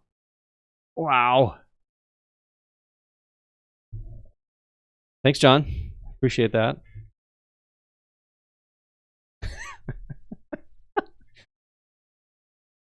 Sometimes you just gotta laugh. Otherwise you'd cry. Okay, so what? So we've got, I'm not even gonna try to remove the breakpoints there. That, jeez. My moment of zen here.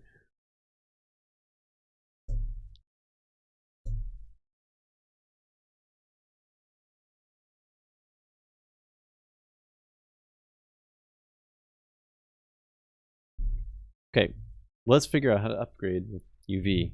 I've actually not done an upgrade on UV before. So in order to add a package, you say UV add. And probably a flag on UV add.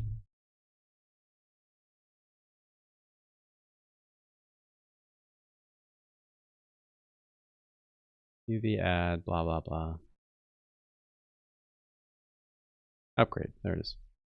So UV add, make sure that we'll see what else is in the changelog. Backwards incompatible, so this is why it's 65. When the user is partially logged in, accessing the login sign up page now redirects to the pending login stage. Okay, I think that's okay. I think we can update all the way to the latest thing.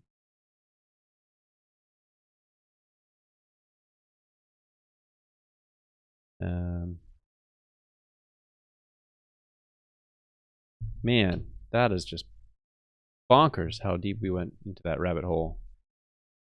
Maybe just be solved by just doing a package upgrade. Unbelievable.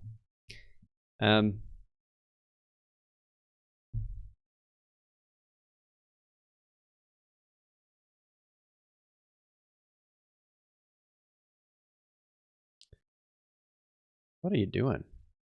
Why is it recomputing all this stuff? I told you just upgrade django-allauth.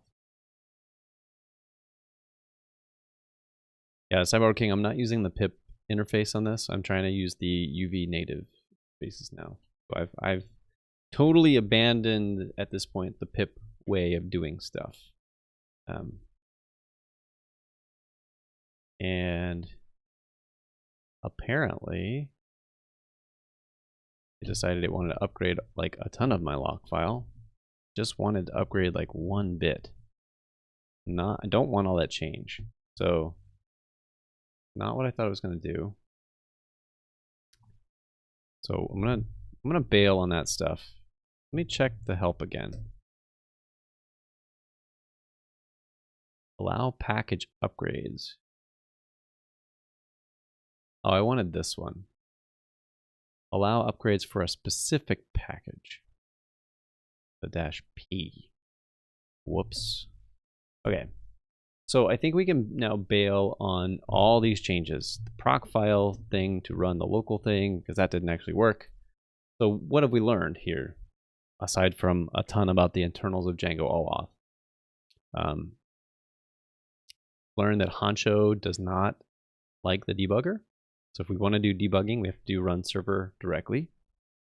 That was new to me.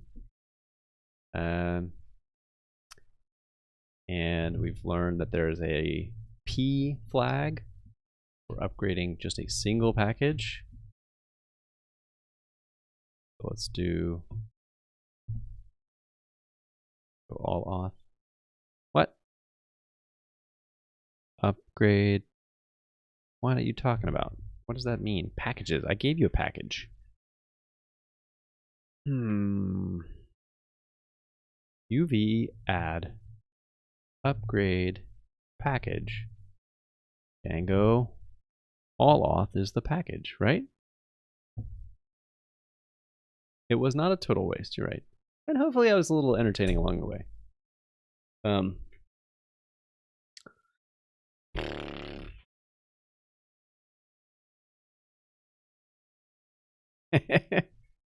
Yes, that is the takeaway. Check for, is it a bug that somebody else fixed? You do not need to do all your own debugging, especially on something that should have been so obvious, but I don't know how long that was broken. Maybe it's only been broken for a little while. Like maybe I did an upgrade to whatever the version was, 64. Whatever, and it's been broken for a little bit, and it was like, I don't know how long it's been a regression. So I'm confused here by this upgrade package thing. Not doing what I would hope it would do. Try for more information, try -help. Tell me more.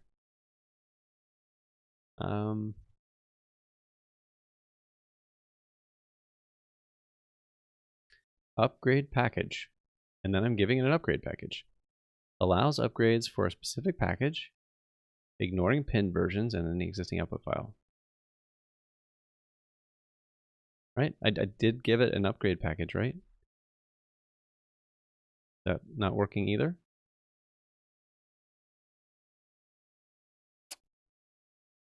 All right, the other thing I can do is just like do a specific version.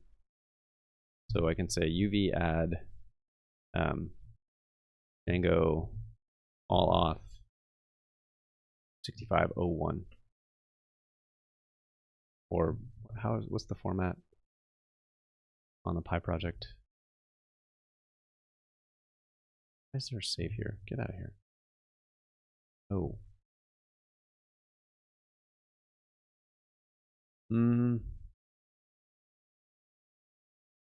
I think, well, the UV add should just like, I was hoping that this like dash P for the resolver option would say like just focus on that one package. That's how I'm reading this line. Refresh package or something like that. Allows upgrades for a specific package. All right, that sounds like what I want, right? But and like leave everything else alone. But it didn't seem to like the formatting. Like, I'll try it one more time. Like here it was, upgrade package, so UV add. This is the right help documentation. UV add. Here are the options. One of the options is the resolver option. I did upgrade package. I gave it the package name. And it said nope.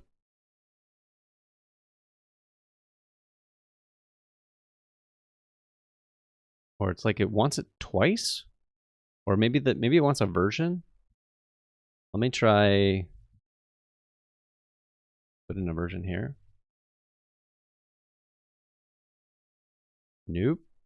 That's not the package. Upgrade. Do I do it this way? 65.0.1 for this django-allauth package. So weird. Oh my word. Is that the syntax really? What did it do? No, that didn't seem to. That did not do anything. All right. I don't know. Forget it. We're just gonna do it the explicit way. So in pyproject.toml, where these are defined, you can say, just like you can give it the actual equals. Now, when I added it without any version constraint, it did the greater than or equal to. So I think that's what I think that's what it wants to do. And maybe that's the reason why it wasn't allowing upgrade package to do the right thing. Maybe the equals are locking it in. I don't know. So let's try django-allauth greater than or equal to 65.0.1. That should finally do the right thing.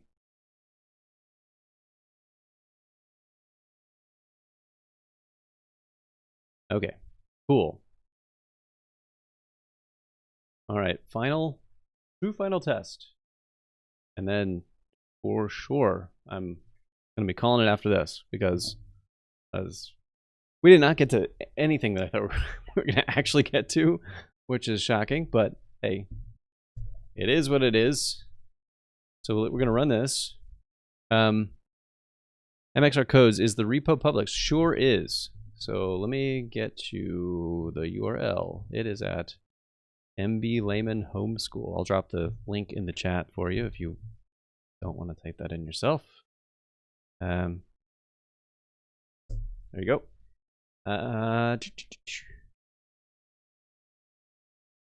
Yeah, Cyborg King, I do see that. Yeah, I'm trying to avoid the requirements file. So I did have my flow used to be before I adopted UV is you're welcome, MXR. My flow used to be using pip tools and pip compile. So I would have a requirements.in and a requirements.dev.txt, and I'd use the requirements.in to generate the requirements.txt, and that's what I would build my actual production website against the requirements.txt. With UV, what the flow that has the same effect is to have pyproject.toml, where you're putting your dependencies here. A nice benefit out of this is I get to delete my dev dependencies file because they have a dev dependencies section explicitly.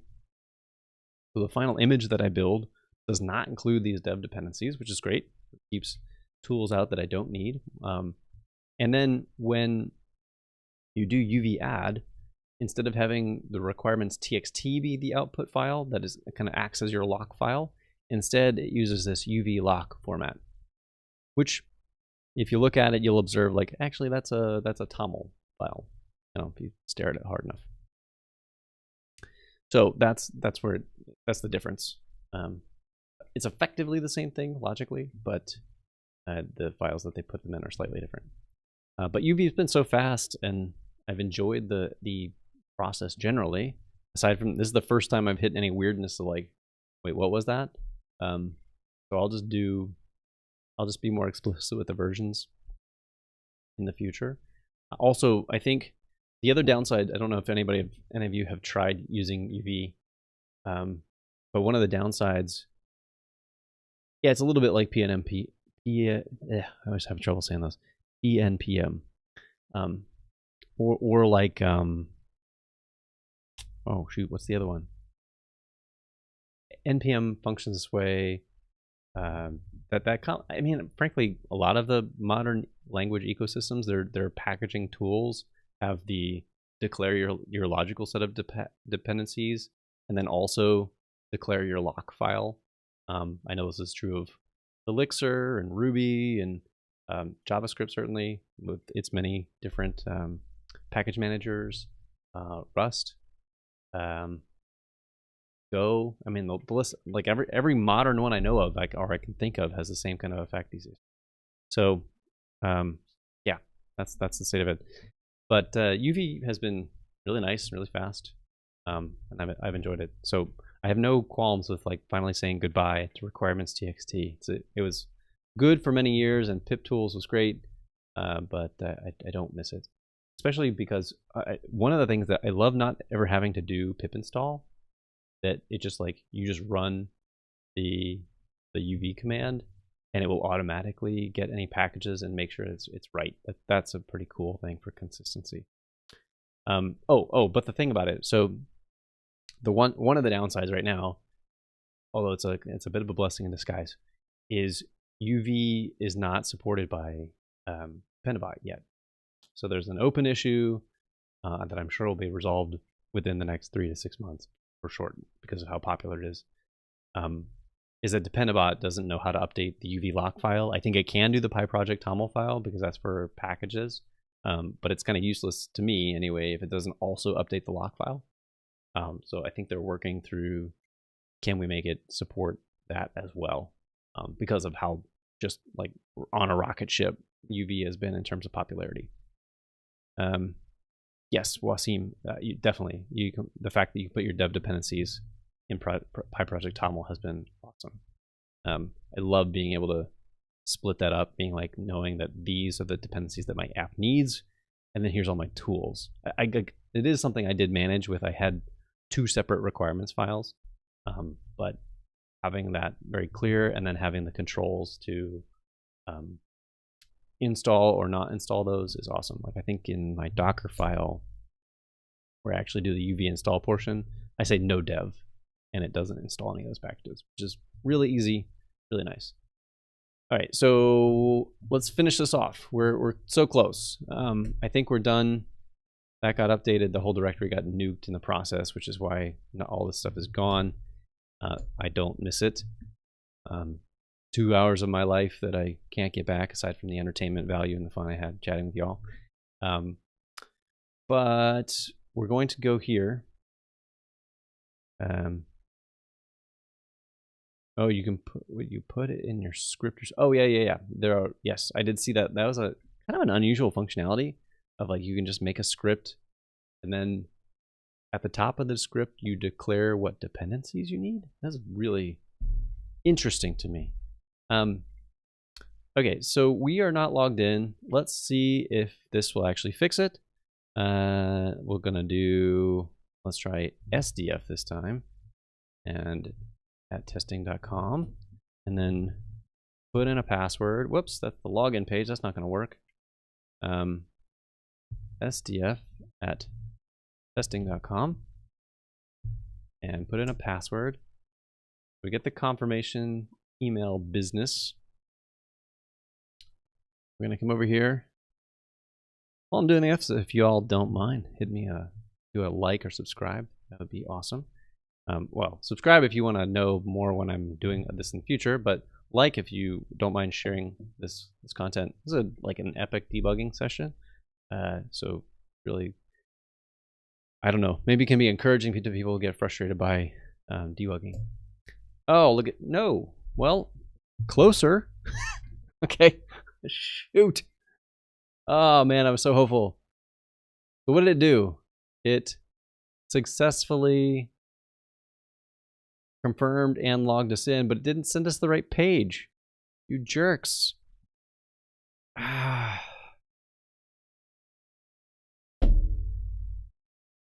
Y'all can't win. It should have sent us to, what was it? What was that page called? Start.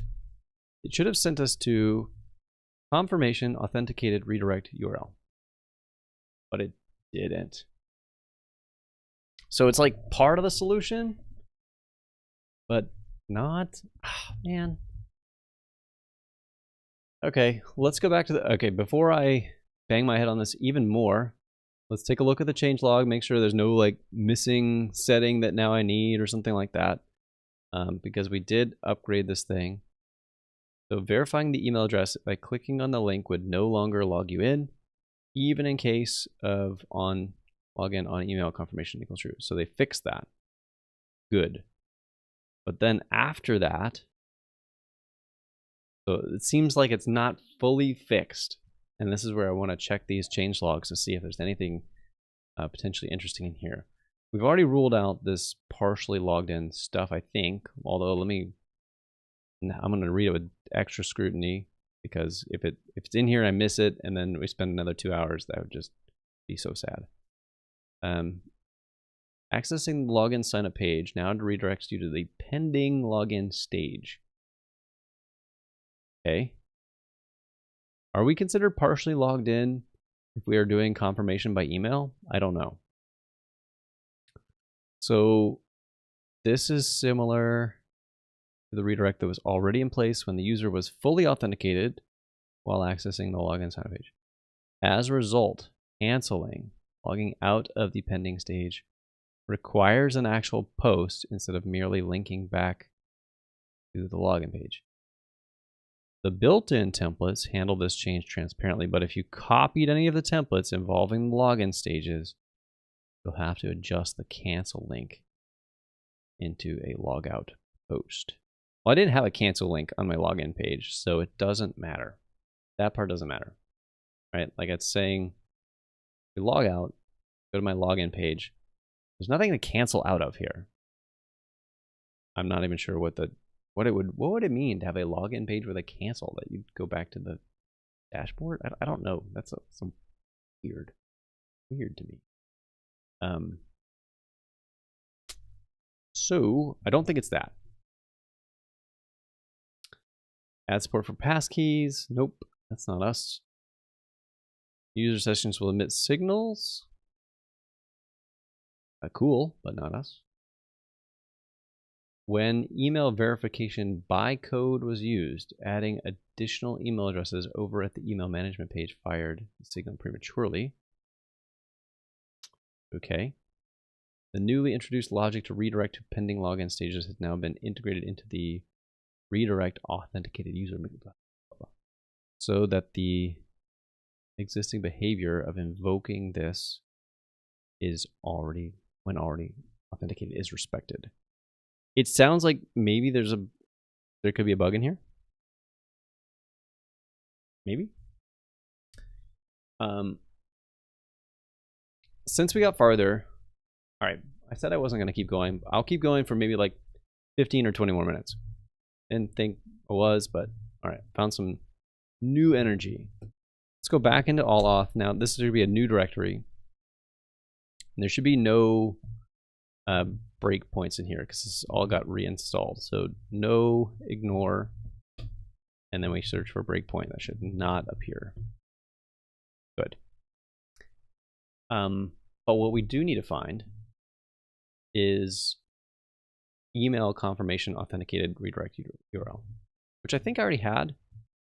So we go up and do this, then hit up from here. Oh, come on. Email confirmation redirect. Whoops, wrong way. Nope. Email confirmation authenticated. Correct.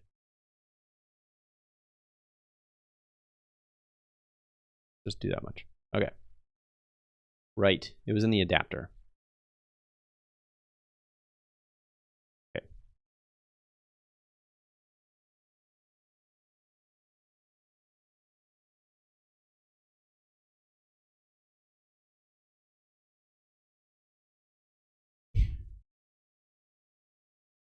So what should have happened is we should have gone into here and should have come down through here and hit this and gone and returned that. But I don't know if it came in here at all. Wasim, thanks. That's kind of fun. It's fun doing some debugging every once in a while. Sometimes, most of the time I like to work on features, but a little bit of code spelunking is good for your character or something. Okay, let's put a breakpoint here. And let's see. We know we have to get out of here. We can't run with Honcho. So we'll do back to running with run server, which is fine.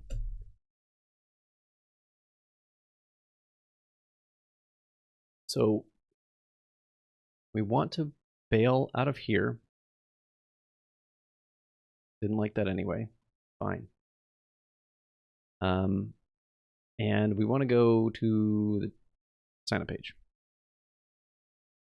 And I want to do another one of these. So let's do WER. I'm gonna run out of testing combinations that I can type with my fingers. So that sends the confirmation email.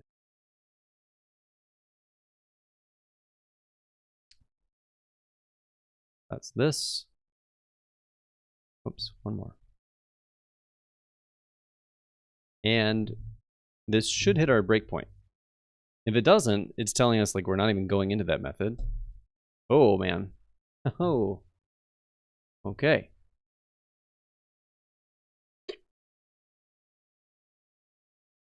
I think the code's still broken. At least on the positive side. The clicking the confirmation signs you back into the app. I don't know how much time I want to spend on trying to go down this path again. We know. Ooey. Can't do all my normal shortcuts, and I feel like so hindered by my ability to get stuff done. So we did not come in here at all. But we did get through the login process. The question is, why did it not come in here at all? This is the adapter. Whoops. The default account adapter. I'm not diverging from that. One of the things on there, and it is part of that process. We do.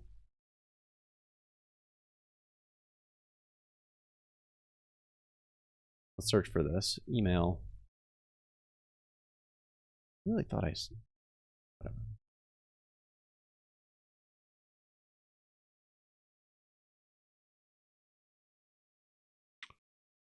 Was there not an adapter setting that I used? Well, okay. I think you might. That sounds familiar. Or I used the no. You're right. We did see an adapter when we were looking at the configuration, but it defaults to the default. Makes sense. Goes to the default adapter. So we are using the default adapter. And just to confirm, I'm over here, account adapter. Yeah, no presence of that in this settings file. So we're using the default adapter. And what we need to do, I just realized I searched for the wrong thing. What I need to do is find get email verification redirect URL. Set up this thing. Get email verification, my word, too many things to type, redirect URL, which is in the views. Oh. Let's do split here. Not that kind of split. this kind of split. We'll go up, go down to views, get email verification. There it is.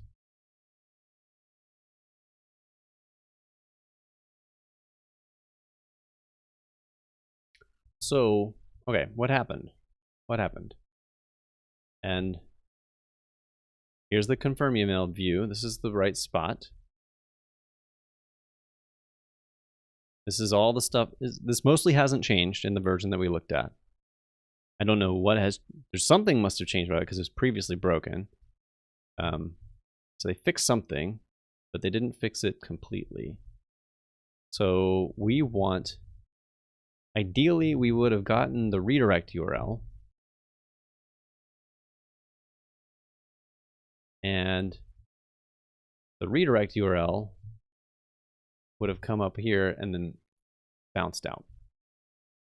So what it tells me, because I remember when we did this earlier. Well, okay, shoot. I bet they fixed it in here, and it's returning this response and not actually going down into respond true.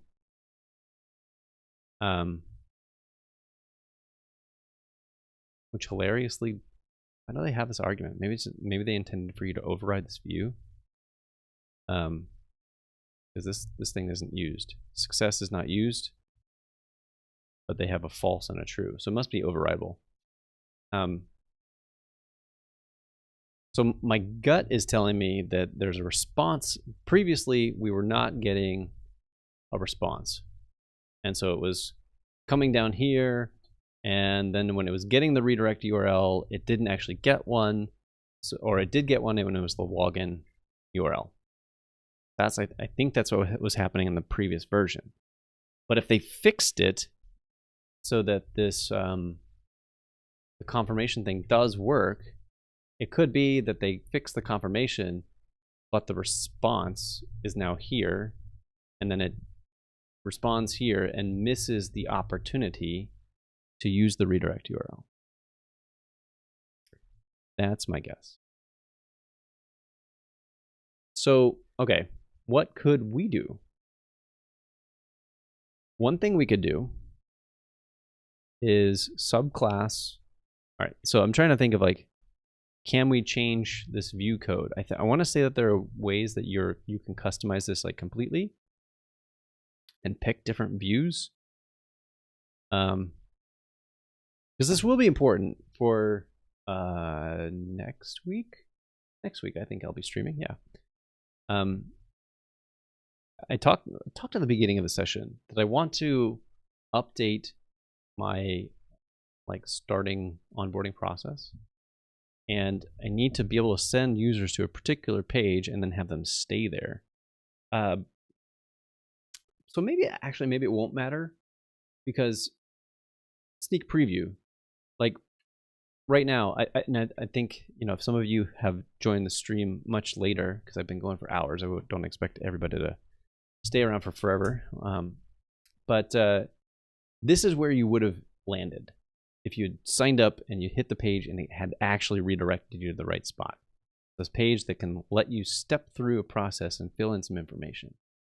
But observe, if you will, like what else is here. So all of the Chrome up at the top is here, and all of the stuff at the bottom is here. So at any point, somebody can totally bail out of this process. And I tried my best to, along the way, put little things of like, here's what you should be doing over here.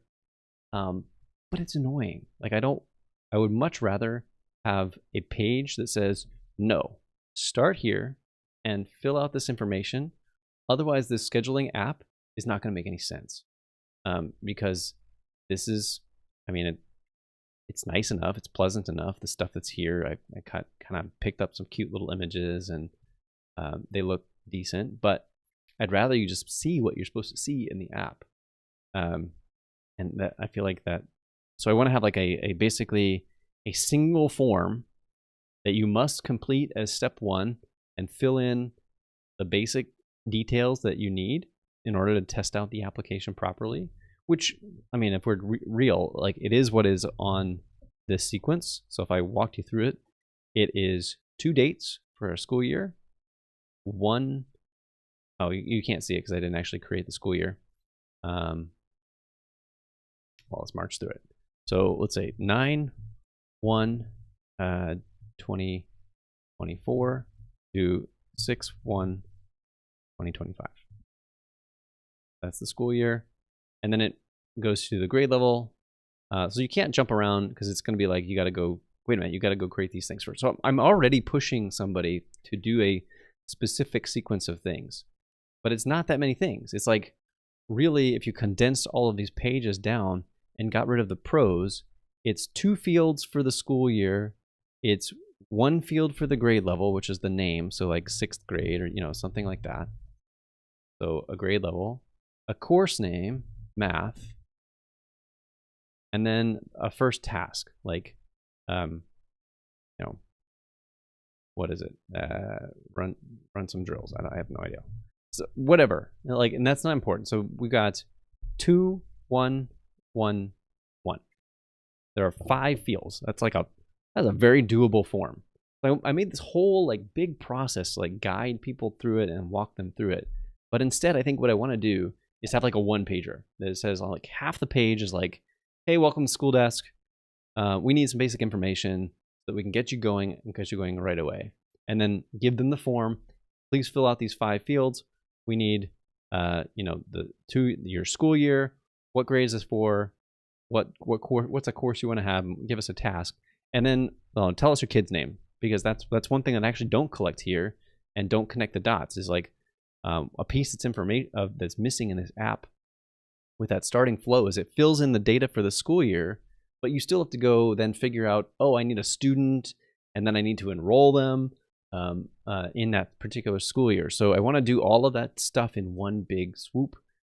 So that would be 5 plus 1 more field, so 6 fields, a very doable form to get all of that information so they get going right away and see their school year.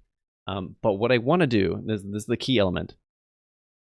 I want to put something in, I think, in the session when they sign in for that first time.